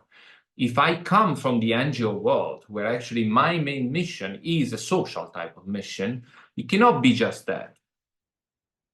Or in other words, the positioning in the mind and the perception of the value from the customer, and therefore the willingness to pay, has to include, and I need to find a way how to include the social value, which is a crucial part of my mission. So therefore, here it becomes about being skilled and learning how to embed the social value into the actual pricing. Also, another crucial element is to deal with the donor preferences, because donors can, in some sense, decide simply to change. They change. They simply decide that they decided to make donation for a certain amount of time, but then they change for some whatever reason. I need to be prepared for this. That's the reason why the diversification of all these strategies, and not being afraid even to step into the commercial world, obviously with all the criteria we were discussing before, the alignment of the mission and the financing and so on, is extremely important, but not to be afraid to enter that world. Obviously, equipped with the knowledge which is required for dealing with that world, the market forces, the pricing strategies, and so on. And also need to understand better the global economic trends, how they move, what are the real problems actually that shapes the global environment. Now, all of this means that I need to be very adaptable to the global economy. And above all, if I'm more adaptable and more understanding of the changes of the global environment, the globalization processes and so on, it will make me more resilient even financially speaking. Obviously, always with the disclaimer that I need to get along my lines and the mission. But there is nothing wrong in crossing that boundary, as long as we don't betray what is our main social mission. As you can see from these organizations, I mean, Oxfam engage in essentially trading, commercial kind of type of enterprises without any problem, as long as there is a check of the supply from the beginning of what I'm going to sell, which is actually extremely important, because if I find out that the products they sell, since one of their main mission is to reduce poverty and exploitation and increase justice in the world, and if I find out that some of these products were manufactured in a sweatshop in some part of the world, obviously this might be an issue, to make it very practical. That's an issue. The main challenge is essentially at the moment you step into, or you get to the border of the global business environment from this economic perspective, are essentially of 4 different types. One, the funding challenges, this kind of discriminating exactly what it is, the right funding for me. The market and competitive pressure, because as I said, I will compete with commercial enterprises that they have different resources, different understanding, and different knowledge of the industry and the sectors. The operational cost pressures, which are normally increasing every year regularly, and the broader political and economic condition, changing political climate, favorable, less favorable, the city hall being inclined more, the city hall being inclined less, the regional government being inclined more or less, the change of the actual political environment might influence what are my economic conditions. And it's something I need to be prepared for this. Now, when I look at it from this point of view, obviously the funding challenges, well, obviously, the funding challenges, we need to acknowledge the fact that there is an increasing competing pressure because obviously the non-profit sector is growing massively, and obviously the NGOs compete for a limited pool of grants, donation, and funding sources. But also donors fatigue, for example, donors changing their mind, changing their preferences. Restrictive grants, that's one of the major issues, actually. Restricted grants, basically, I get a grant and I can use only the funding in a certain specific way. I cannot change the destination of the money. Restricted grants should be, in some sense, complemented, or what normally we call blended finance. It should be always complemented with unrestricted funding. It means I can decide the allocation of the funding as I do think is more important for the organization. A good practice would be, by looking at the overall kind of, let's say, organization, is that the organization running and core cost of the organization are not covered by restricted funding, and by donors, that preference can be kind of difficult, but would be covered by unrestricted funding. Because the unrestricted funding give you the freedom to allocate resources for the staff development, for training, for technological investment, and so on, without having to, in some sense, being accountable, responsible, or disappoint a donor, or going against the restriction imposed by the grant. All of these are actually extremely important because this allows us to understand better that it's true that we move in the non-profit world, but at the same time, we need to acknowledge the fact that the non-profit world cannot exist independently from the profit world. The right thing to do from an economic point of view is essentially understanding essentially how to interact with the profit world and do it in the best possible way. I was suggesting there, for example, NGOs offering fee-based services connected to knowledge, to skill development, to investment, to social enterprises, to partnership with social enterprises, and at the same time, always looking at the management of your reputation. The whole idea is, by looking at this organization that can be considered to be extremely successful, is the fact that we can engage with the profit world as long as we know how it works, we know what are the rules, and at the same time, we keep our own identity, which is not easy at all because, as you could see, the motives are diametrically opposed. The way to measure the success of an organization are completely different. Generally, commercial organizations, they run success on the return on investment, financial metrics, and so on and so on. And this actually is not something that is applicable to you. Finance for you is a mean for sustainability, for long-term sustainability. For them, finance is building profit margins for shareholders, owners, and households. So that's the idea. It's completely different. However, we cannot, for long-term sustainability and for the way is designed the global business environment, keep the two completely separate, as you could see from the example before. Obviously, these do represent challenges because, for example, when NGOs do provide services or products for a fee, they compete with for-profit businesses.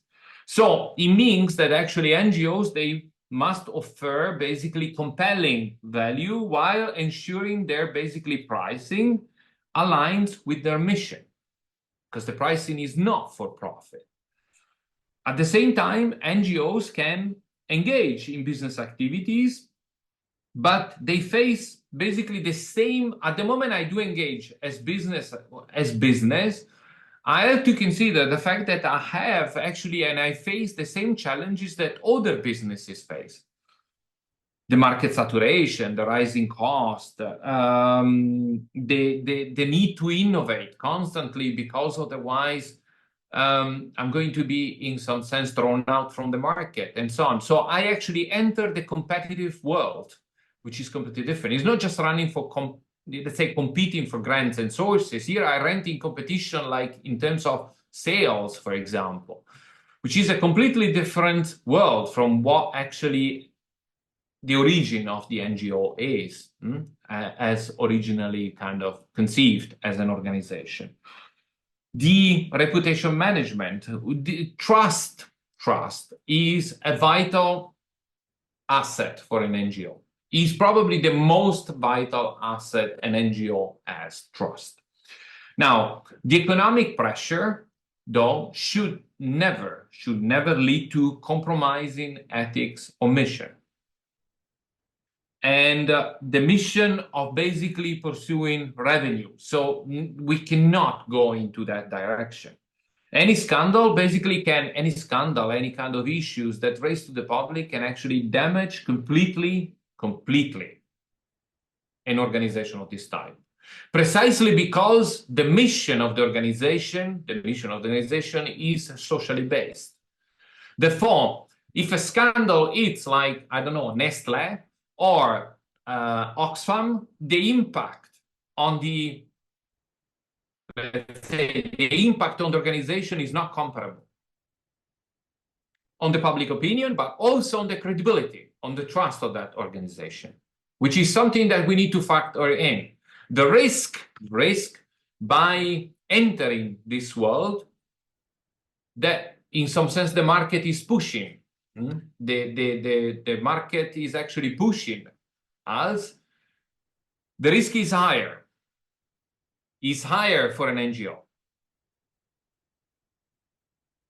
Nestlé can recover. An NGO, it's harder to recover from a big scandal. I don't know if any of you remember, it was many years ago. I think I see some of you are very young, so probably you were not born, but many years ago, Nestlé, the Swiss-based company, originally French, but French-Swiss company, multinational, faced a huge scandal in Africa. I don't know if some of you remember. Apparently, what started a long time ago was Nestlé donating basically powder milk to the poorest area of Africa. And there was a big kind of campaign and kind of like, let's say, usual marketing activities around this kind of, promotional level, promoting the fact that a large donation of powder milk to the poor, kind of like the poorest area, rural area of Africa, and so on and so on. It came out after like few months of this campaign and so on, actually, that essentially what Nestlé was doing was essentially donating the milk, because most of the milk was expired. And simply they were getting rid of their old stocks and to clean their warehouses and so on and so on. Nestlé faced big scandals, went even into I think in the 90s, beginning of the 90s, actually, they went to under a campaign of boycotting the logo, boycotting kind of the brand, faced like serious issues in the stock market, in the financial markets, everywhere, like lost a lot of trust, even from customers, people were boycotting it in supermarkets and so on and so on. If you take that company, which is still around nowadays, obviously, you take that company 20 years after as being one of the most praised company in India, in particular in the area of Punjab, for implementing model that in strategy, in economic strategies and business strategies are known as shared value models, where actually in the Punjab area, what they did large investments in terms of infrastructure, hospitals, schools, highway, and so on and so on. Obviously, there is a technical reason why they did that. It's an operational kind of an operational strategy, because the area of Punjab has particularly florid kind of like and kind of flourishing kind of area for milk, for like animals for milk and so on. And of course, like they can collect in that sector, obviously large amount of milk. So they built plenty of farms. They provided schools, they provided infrastructure, they provided hospitals and highway and so on for trucks to move and so on, and created a lot of work and so on and so on and so on. And basically, let's say with the time passing by, the scandal of actually Nestlé was in some sense kind of forgotten, as did happen to other big multinationals, right? So there are plenty of multinational and plenty of big companies that they come and go in like in waves of scandals, right? So they are getting involved into scandals and so on and so on. They recover because they have the financial capability, because they have this strategic kind of long-term view of changing themselves and so on. Rarely they get, in some sense, cleared by the market. So in a way, they disappeared and so on, even though some of the scandals are serious, very serious ones. In the case of an NGO, because the main asset is trust, this is unlikely to go down well. That's the reason why, on one side, the big dilemma here is, by looking at this strategy, the big dilemma is, yes, there is a requirement to improve sustainability, long-term, social impact, bigger, and so on, and growth, and so on, stability, and continue with what we do. On one side, the market pressure and certain type of strategies to develop with actual companies, with the private sectors, and so on, and not just rely on grants or certain form of financial support, but at the same time, be careful. Be very careful, because the risk is higher. What is at stake is higher. The asset you have is much more valuable and difficult to put it back. From the operational cost, obviously, economically speaking, well, you have rising costs. I mean, every organization has that. This is part of, let's say, the normal business environment, inflation, salaries increasing in the sector, increasing cost of providing quality service. This strains budgets for many NGOs. Also, the administrative overhead cost. NGOs basically often are under the public kind of discussion and scrutiny because of their overhead costs. And donors often, especially those that are based on donors often want to see the majority of funds going directly to the programs. And though, as you know very well, to run the operation, you have certain costs. Generally inclined, large donors and donors are not particularly inclined in administrative cost and overhead cost. That's the reason why I was saying the restricted funding and the unrestricted funding and the right balance between the two, and the way to generate the unrestricted funding and financing, it's a crucial element in ensuring long-term stability for the organization. Also, considering the sector where you move the NGO, the NGO sector and non-profit sector in general, it's attracting and retaining skilled staff can be challenging. Can be challenging for different reasons. One of the reasons is simply because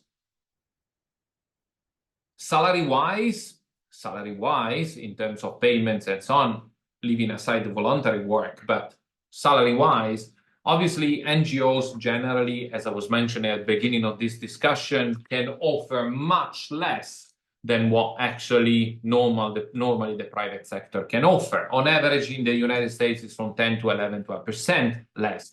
So therefore, the talent attraction can be motivated young people. Millennials, for example, seem to be very inclined in working in this sector and so on, but at the same time, the difficulty is to retain them. It's to retain them in the long run. Because remember, it's an investment you do. By hiring new people, every new person you hire, it's actually an investment you do in the future. You do it in the future, and basically what does happen is the fact that it creates plenty of issues if you keep hiring and keep losing people, especially talented people. Technology cost. Staying up to date, well, it's expensive. Technology, that's the reason why many NGOs, the one I was presenting you before, for example, they prefer to do partnership. Partnership with commercial organizations, where actually part of the programs is that of sponsoring the technology, sponsoring the technology, the technological infrastructure they need. And also, when it comes to fundraising, for example, fundraising can be very expensive if you need a technology, if you need a platform in place. All of these elements actually increase the cost. But at the same time, for example, the data management, the control, all of this is actually increasingly expensive for every organization, and NGOs on this are not actually an exception. When it comes to the broader political and economic condition, obviously you face, because of where you are placed, because of the funding and because of the income generated, essentially you face the same conditions, economic condition, that normally every organization faces. You are exposed to the downturns of the business cycle, the recessions, the inflations, the large organizations like BRAC, for example, Oxfam, and so on. You are exposed to global currency fluctuation. Not just that. Some of the large organizations, for example, they face plenty of issues in countries that don't see them well, or they don't see NGOs because how they present themselves, the social mission, being extremely independent, and so on. They don't have actually the political favor. They might be misinterpreted, especially in certain areas outside of Europe. Can be actually very problematic from this point of view. Obviously, there are different ways in which you can mitigate, right? So, and the way you can use to mitigate this kind of, let's say, challenges that you face, and normally is highly recommendable that you diversify always your revenue. You build a strong donor relationship, careful cost management. The latest literature, for example, on nonprofit suggests embracing impact investment, as we were seeing before, and advocacy, increase the power of it. All these points emerge from actually the latest literature, where normally diversifying revenue is meant by essentially expanding the grant seeking and enhancing individual giving strategies. That means having special relationship with special donors, where you have specific programs for them. You create specific programs for them. Earned income ventures. Start to think about some form of business explore fee-for-service models that are aligning with your mission, consulting, training, skills development, or open social enterprises, as BRAC did, for example, open many social enterprises in the world of agriculture, in the textile industry, in order to generate revenue. And at the same time, maybe look for option for innovative fundraising. There are many NGOs that actually experiment successfully. The crowdfunding platforms, for example, the peer-to-peer fundraising events, creating campaigns to broaden your visibility. All of these kind of elements, in some sense, should help you to, the lesson is, don't have a unique source of income. Don't have only one donor. Don't have only one. You cannot rely. In strategy, we normally say, don't put all your eggs into one basket.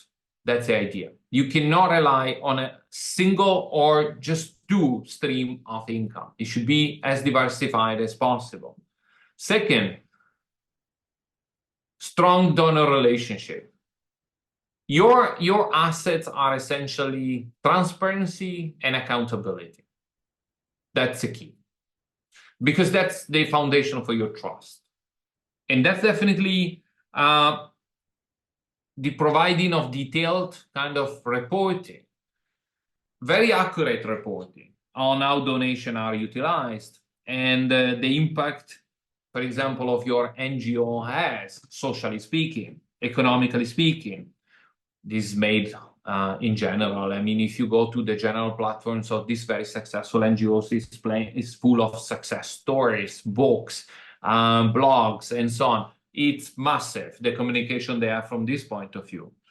Stewardship. Go beyond just asking donations. Recognize that donors regularly, meet them regularly, offer update on your work, on your project development constantly. Be proactive on this side. Consider a personalized way how to approach each different donor. And multi-channel communication all the time. It means connect with donors through any form of kind of communication possible. Here is actually the key financial advice, especially for the budgeting, zero-based budgeting all the time. Rejustify all the expenses each budget cycle, rather than automatically carrying over previous funding levels all the time. Rejustify all of them, every budgeting cycle. Work on the strategic partnership. Strategic partnership actually that are diverse, not just NGOs. Do not partner only with NGOs. Collaborate with NGOs to share, for example, resources, expertise, but also with other type of business entities and other type of entities, and not just institutional entities. Optimize the technology you have at your disposal. Invest in cost-effective technology for fundraising, accounting, communication, the streamline all the processes and so on. Remember, all of these kind of elements does allow you to, in some sense, mitigate adverse condition. The volunteer engagement, that's crucial. That's crucial because of the nature of the type of business we are. Develop meaningful roles for volunteers to supplement paid staff, to reduce labor costs. Unfortunately, that's how the business environment does work, and is a crucial element, the volunteer work, to complement the paid one. The investing, well, does apply to more kind of, let's say, larger type of organization, but ensure that any sort of investment you do is essentially aligned with the NGO's fundamental values. Avoid industry that basically are dangerous or close to industry that can be against your mission. Think always about two things. as I said, the evaluation is always financial and social returns, and this should be always clear in the communication all the time.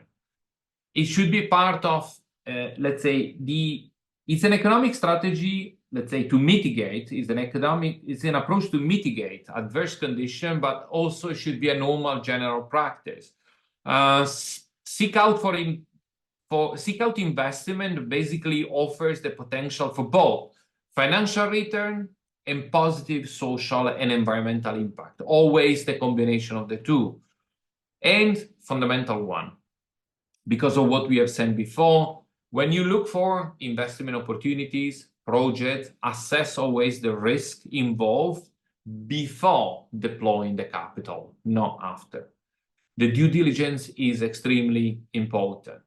When it comes to the advocacy, well, the advocacy joint coalitions, what you are doing here essentially. The larger is, Oxfam is a huge, massive confederation. That's why it has such a big lobbying power of NGOs. The bigger it is, and the easier it is, the network, the coalition, join with other NGOs in strategic partnership. The more you are isolated and the more you are exposed to the adverse conditions and competition. The coalition and the confederation of NGOs does help you actually to advocate properly with power, negotiation power, for policy, for changes, for the non-profit sector, because that's what you want. You want structural changes to put advantage your type of organization. Tax advocacy, push for reforms that provide tax breaks. Again, not in an isolated case, but in a network, in a confederation. For deduction, for everything, charitable donations and so on, everything that can, in some sense, bring benefit, but at the same time, free up capital for your organization. And supportive regulation. Counter attempt to impose restrictive regulation on NGOs, because of course, like, as I said, non-governative organizations, they have kind of this DNA of being independent. So they can, or adverse political condition can put restriction and limits on the activities, on the funding, on their operational level. All of this, obviously, it points to an idea. So essentially, when you look at the global business environment and the economic trend nowadays, two important things emerge. Two. One, no one size fits all, normally what we see in strategy, and basically the best mix of strategies will depend on the specific NGO, the size, the mission, and the location where you operate. Think about always this. What is your size? What is your mission? And the location where you are. And obviously, then you decide among those four options I gave you, which one to undertake at the 30%, at the 20%, at the 40%. Never use only one.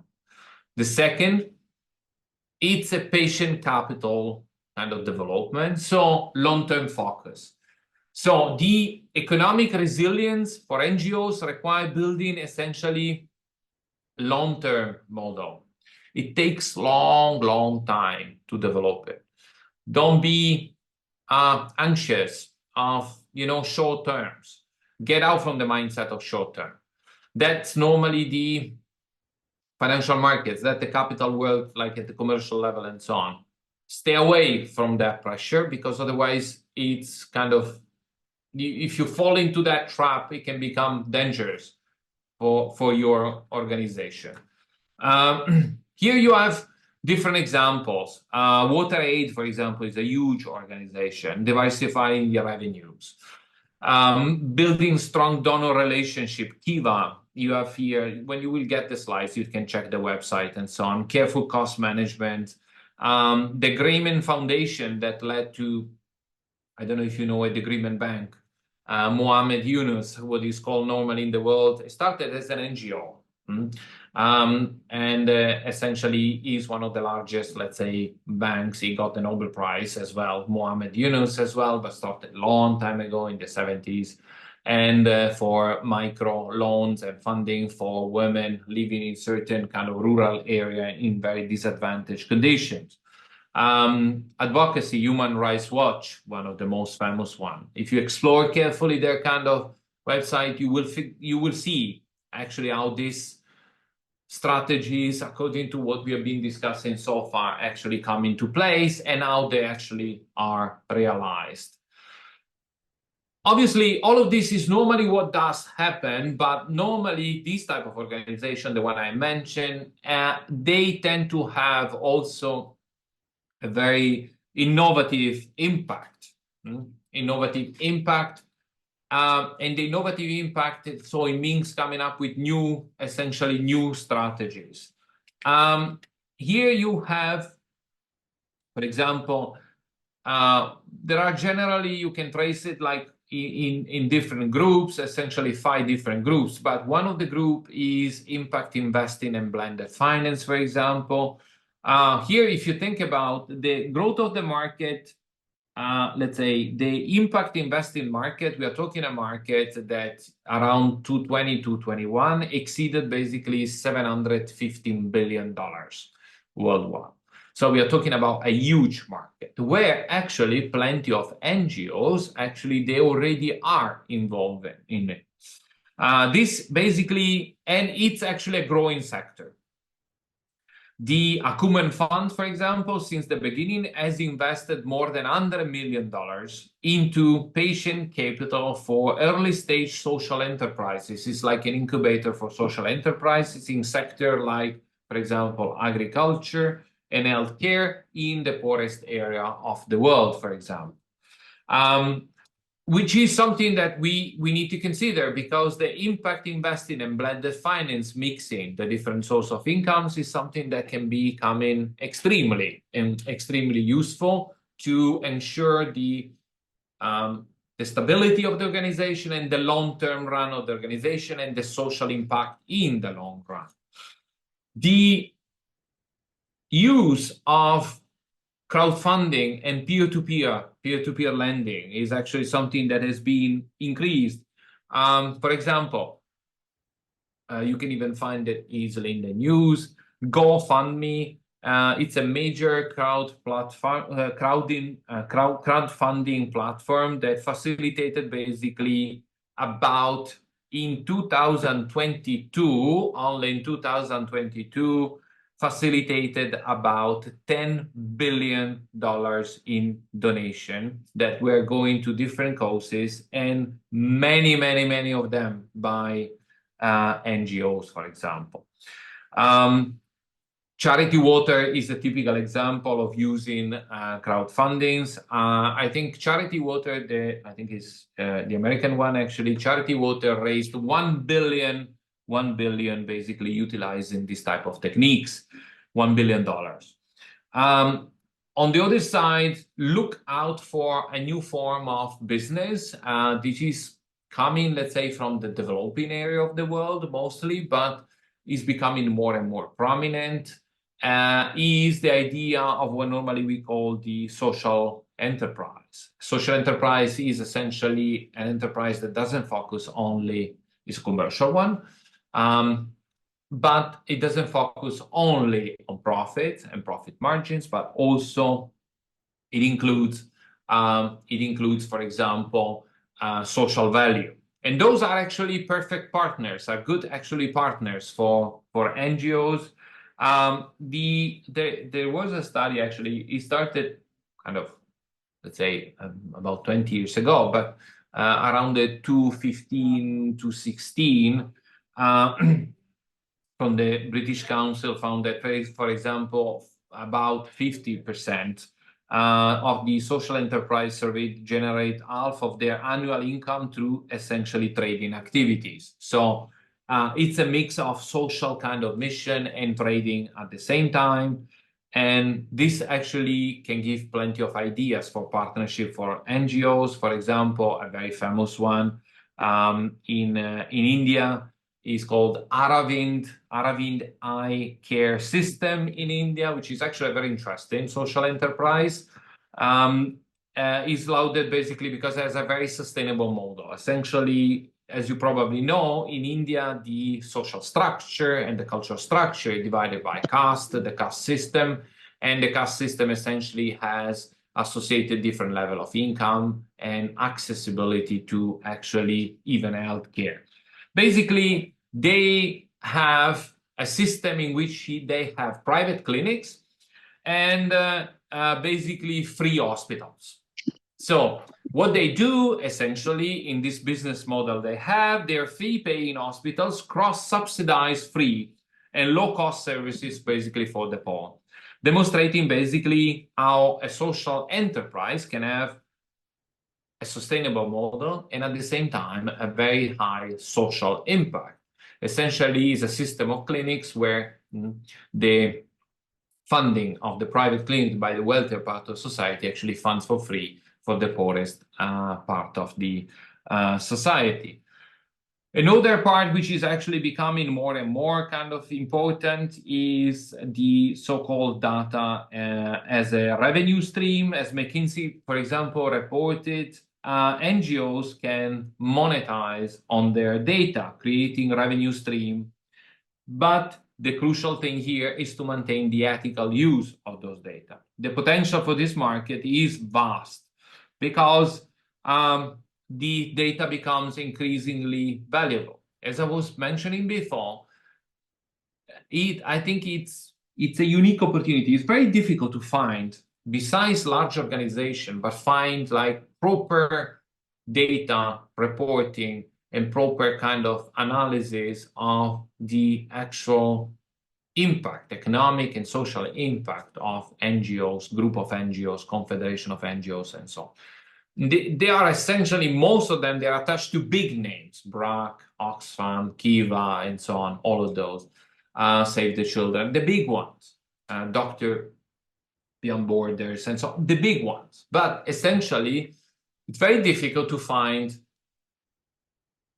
proper data, proper analysis of data, and so on. And normally, this type of data, this type of reporting can be actually extremely valuable.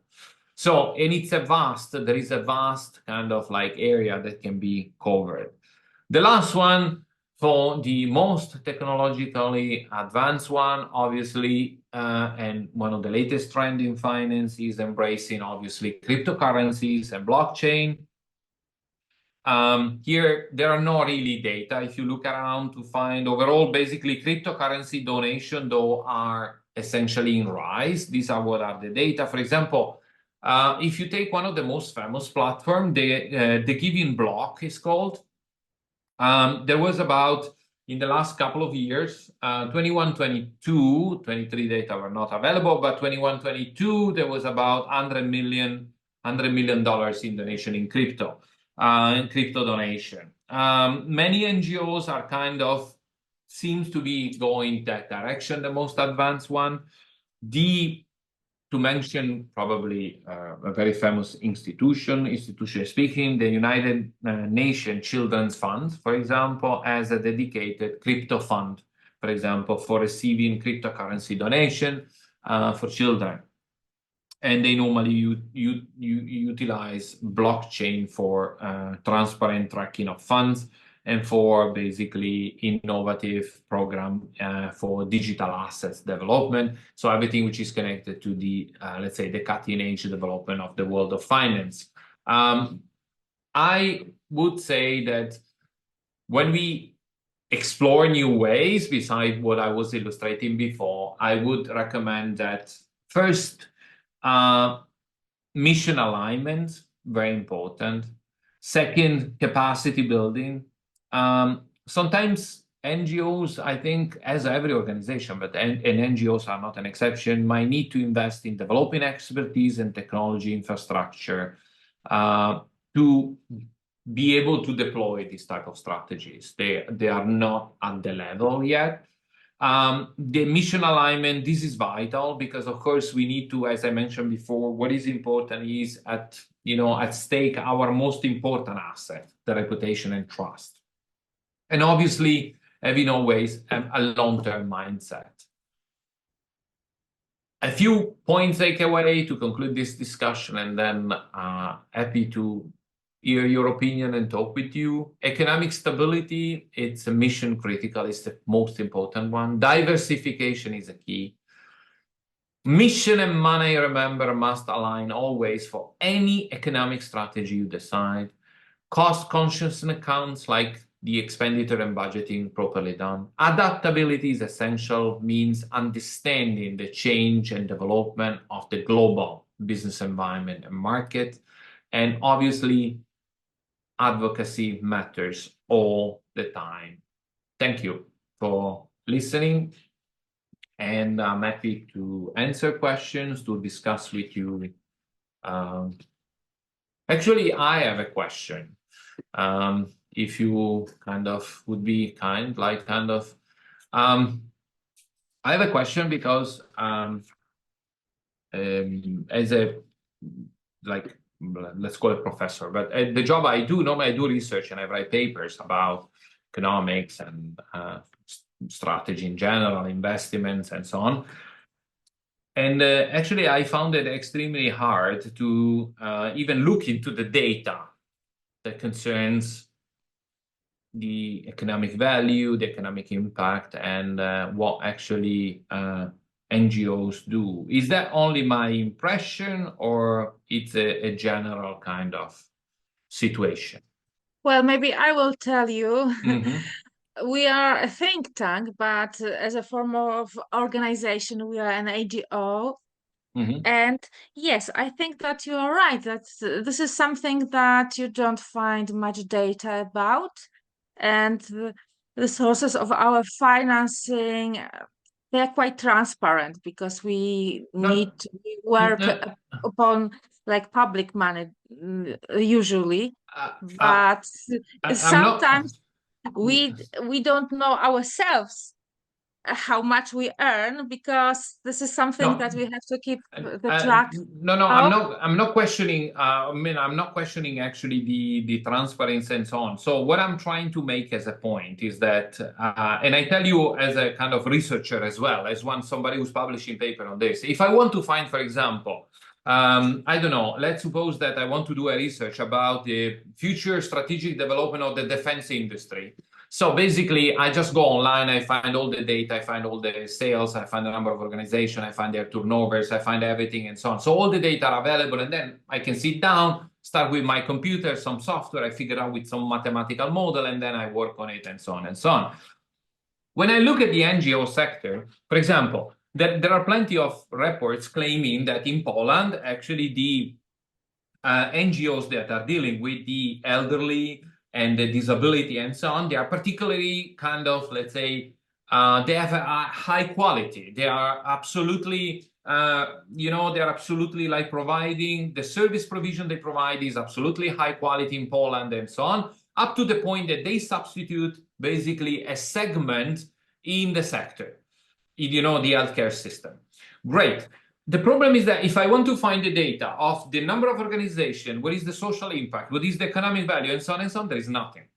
So it means that essentially, and what I want to try to explain is the fact that if I want to build a long-term sustainability and also interfacing with the global business environment and in general with the markets, I need to have this form of reporting, which is not the reporting you do to the government, to your donor, and so on, but is a form of, let's say, more, let's say, analytic type of report that says, for example, what is the number of NGOs, what is their kind of like economic impact, what is their social impact, given by segment, given by sector, and so on and so on. Having all of this data and having all this kind of information for all of you is actually a huge asset. Because it's not just about the credibility. First of all, it's making justice to the work all of you do, because it's visible. Second, it makes it as this report is an asset itself that can be used can be used to approach companies, for example, can be used to approach other international institutions, other NGOs sitting on the other side of the world, and so on and so on. We are a confederation of 5 NGOs, for example, in Poland. Our kind of work revolves around this specific segment. Our social mission is this one. The funding is based on this, and this. These are the activities. This is the output of these activities from a social point of view, financial point of view, and so on. All of this, it creates a sort of, let's say, value for the work you do, an economic and a social value, but also it gives you a tool to interface with other NGOs, with other institutions, and the private sector. Yes, I am not sure that we are doing it locally, but on a global scale, for instance, our organization, once again, from the institutional point of view, we are an NGO, but we are a think tank. And we are, for instance, ranked very high on the top world think tank list, which is done by University of Pennsylvania, which is something very, very renowned. And this is what gives us what you are talking about, a little bit of, I don't know, trust and... No, for sure. I mean, as a matter of fact, I'm not surprised at the University of Pennsylvania, because the United States, the Johns Hopkins Institute and so on, in the United States, actually, this is a normal practice. When it comes to the Europe, but not just the Central Europe, even the Western part of Europe, actually, all of this is in some sense kind of all, let's say, let's call it paperwork, is all in some sense has to do with the justification of the use of funds and, how we do the accounting and all these kind of things and so on, which is fine. All of that should be in place, but it's not the extra step. You know what I mean? Like in terms of the activities, the social value, the impact, and so on and so on. In the United States, on the opposite side, you have several organizations. The Johns Hopkins Institute is the most famous one, but there are many institutions that do this kind of activities and so on. And it's actually something that was a bit surprised. Even in Europe, we don't have East, West, Central Europe. We don't have this. The gap. Yeah. This is the gap that should be filled. It could be an interesting gap. It could be filled by a confederation of NGOs, for example. Yeah. And maybe this is a question also for us. Maybe this is something that we should think about, because this is some the field that hasn't been conquered yet. Europe. It could be. Anka, sorry. I'm curious because since you deal with the City Hall of Prague, you're used to this kind of things. So yeah, a bit to a certain extent. What I want to say is I think that at least in the field of foreigners integration, I think there's overall very little data used. It's almost no research done, at least in Czech Republic. Even the only research in Prague which has been done is 5 years ago, and only because we managed to put it as a part of the action plan for a Prague policy. A bit it's changed now with the Ukrainian crisis. There's some researches, but only exclusively on Ukrainian refugees. Yeah. So, and if you put it all in all together in Czech Republic, you do not have one source of data that would tell you how many foreigners are at this point in the country. So with this starts everything. But when what you're mentioning, I think that I wouldn't like to speak for everybody, but I think that to a certain extent, it all goes together with the fact that the topic is not a very, let's say, political friendly one. I mean, I see it at least at the level of City of Prague. It's very often that they have, for example, their own funding, some grants. It's not big money, but it's something. And we're always dealing with the issue, do you evaluate the projects you finance? Do you check a bit their the outcomes? Do you check the impacts on it? And it's always discussed. I think that it's a bit of a fear that the results are not what we are expecting it to be. And then it will be even harder to find the little money that we can put into it.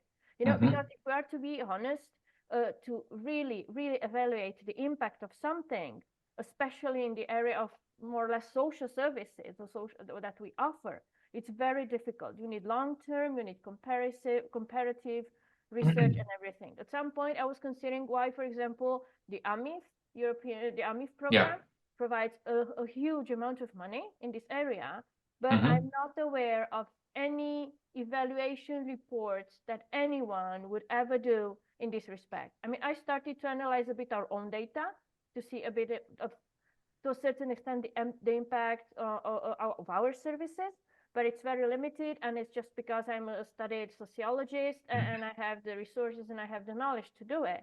But it was never the subject for a larger evaluation. I can only tell about one project that happened like almost 10 years ago, where I think the Ministry of Interior financed a smaller research on the services that integration centers provide. And it was realized by the Research Institute from, I think, the Ministry of Work. But it's nothing that it's worked with. So you're absolutely right. The data you're looking for are missing. No, I mean, for me, I mean, I look at it like as I do as a job. I teach at the university, then I do like research and publish papers and this kind of stuff. So, and I find it actually more and more interested, the whole thing. Like since we started, I mean, we are in Prague as well. I know we are talking online, but we are in Prague as well, Anka. But I find it very interesting. Actually, it's a very interesting sector. So I started actually to dig into it and study like economically, the social impact and so on. And there is very little data availability, data reliability. The studies normally, the data, the Czech Statistical Office, normally data are like from 10 years ago, or like, something that you can't even find, that they are incomplete and so on. And I was looking around, but I'm pretty sure that it seems to me the situation is similar in all the countries, not just in the V4, actually, by the way, but all over Europe is the same. I was doing it for my country in Italy, and I couldn't even find in Italy, for example, the official data of how many people are employed in NGOs, so the actual number. I want a number which is the same. I couldn't find it, the exact number. If I say, what is the actual people employed in the high-tech sector, I get a precise number. If I don't know, in the pharmaceutical industry, I know exactly how many people and so on.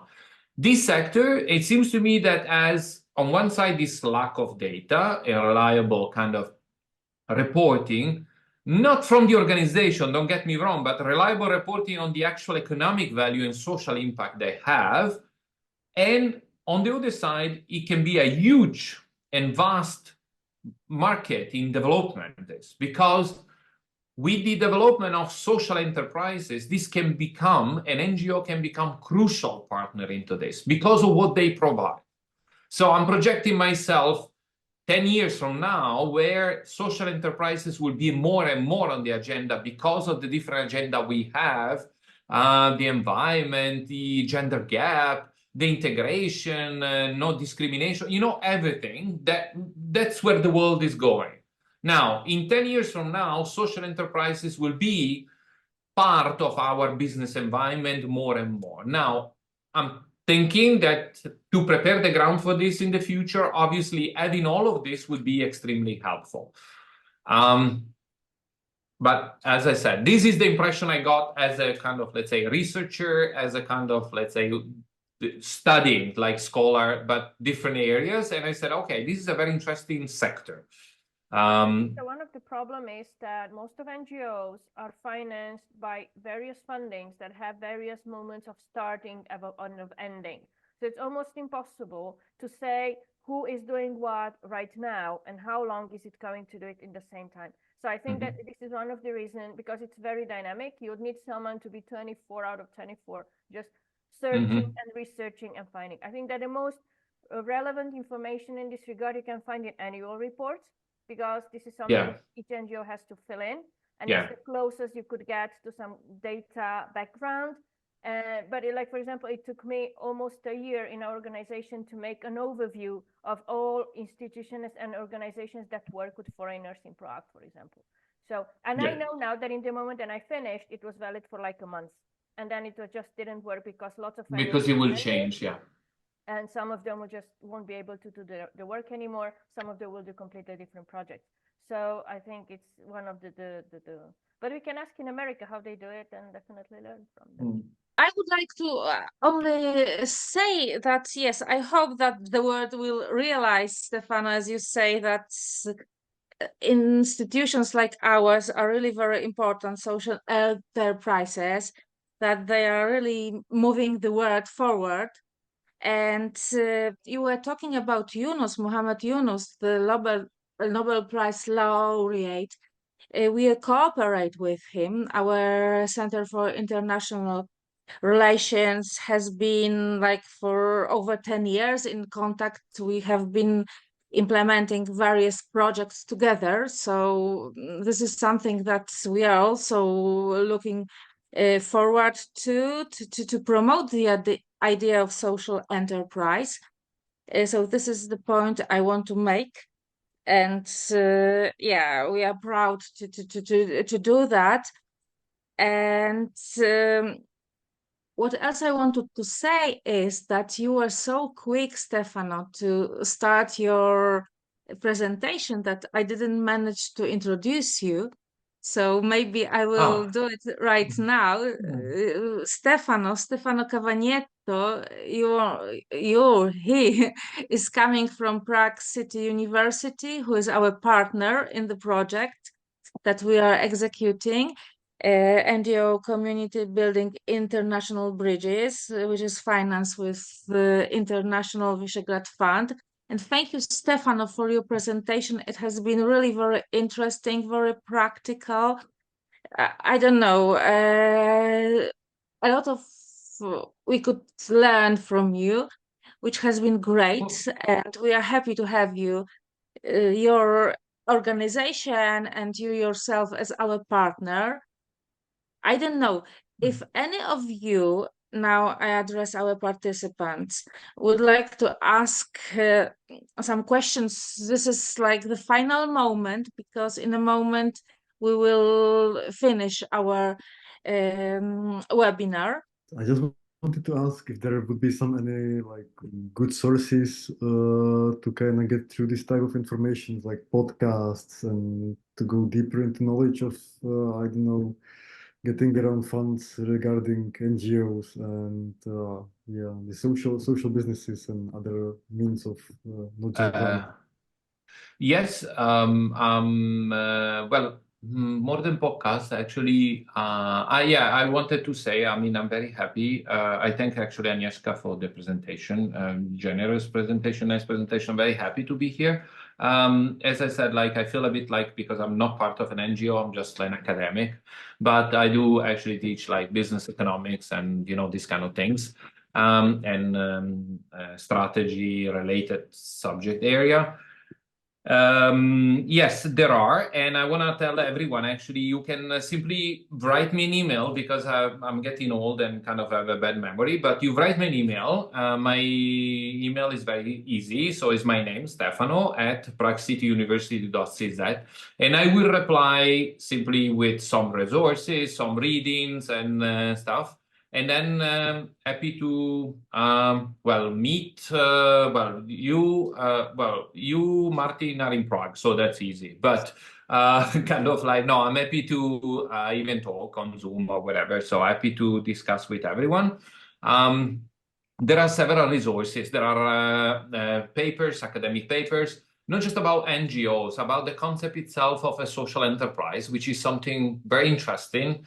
I was mentioning before Mohamed Yunus, because he actually, with not just him actually, but basically with the founder of BRAC, which is this organization I was actually talking about before, that was visiting the university last year, Fazal Hassan Abed.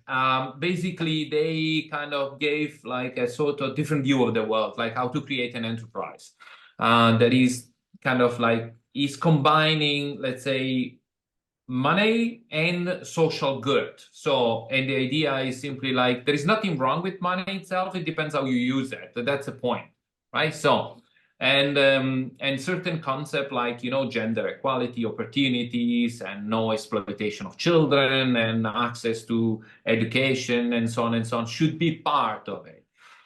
With money, you can do all of that as long as you use it. So very happy to, you write me an email, very happy to send you information, and to send you even like, I don't know, for example, I do social enterprise in one course, I can send you my notes or these kind of things and so on.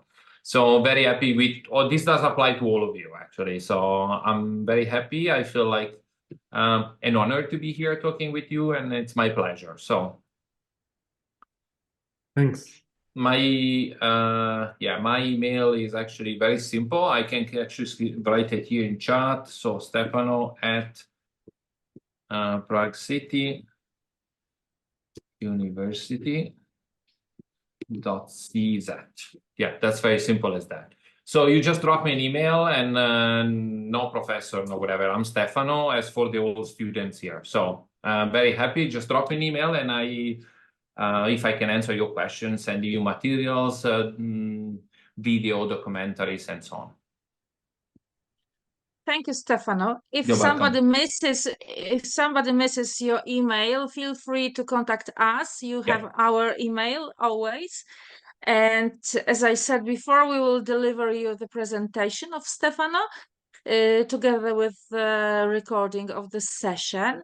So if there are no more questions, I would like to only say that we will meet in 2 weeks' time. We have to postpone, no, in 3 weeks' time. Sorry, we will meet on the 15th of May because of the national holiday in Slovakia, which is the host of the next sessions. We need to postpone the session to the 15th of May. And we will talk about integration of Ukraine into the EU, the opportunities resulting from this fact. Once again, 15th of May, this is the date of our next session, and we will inform it about it via email to all of you. And well, if there is no more questions, I want to thank you very much for your participation. Stefano, special thanks to you for your splendid presentation, and I hope to see you in 3 weeks' time. Thank you very much. Thank you. And thank you everybody for listening and for so long. Thank you. Thank you. Thank you. Thank you.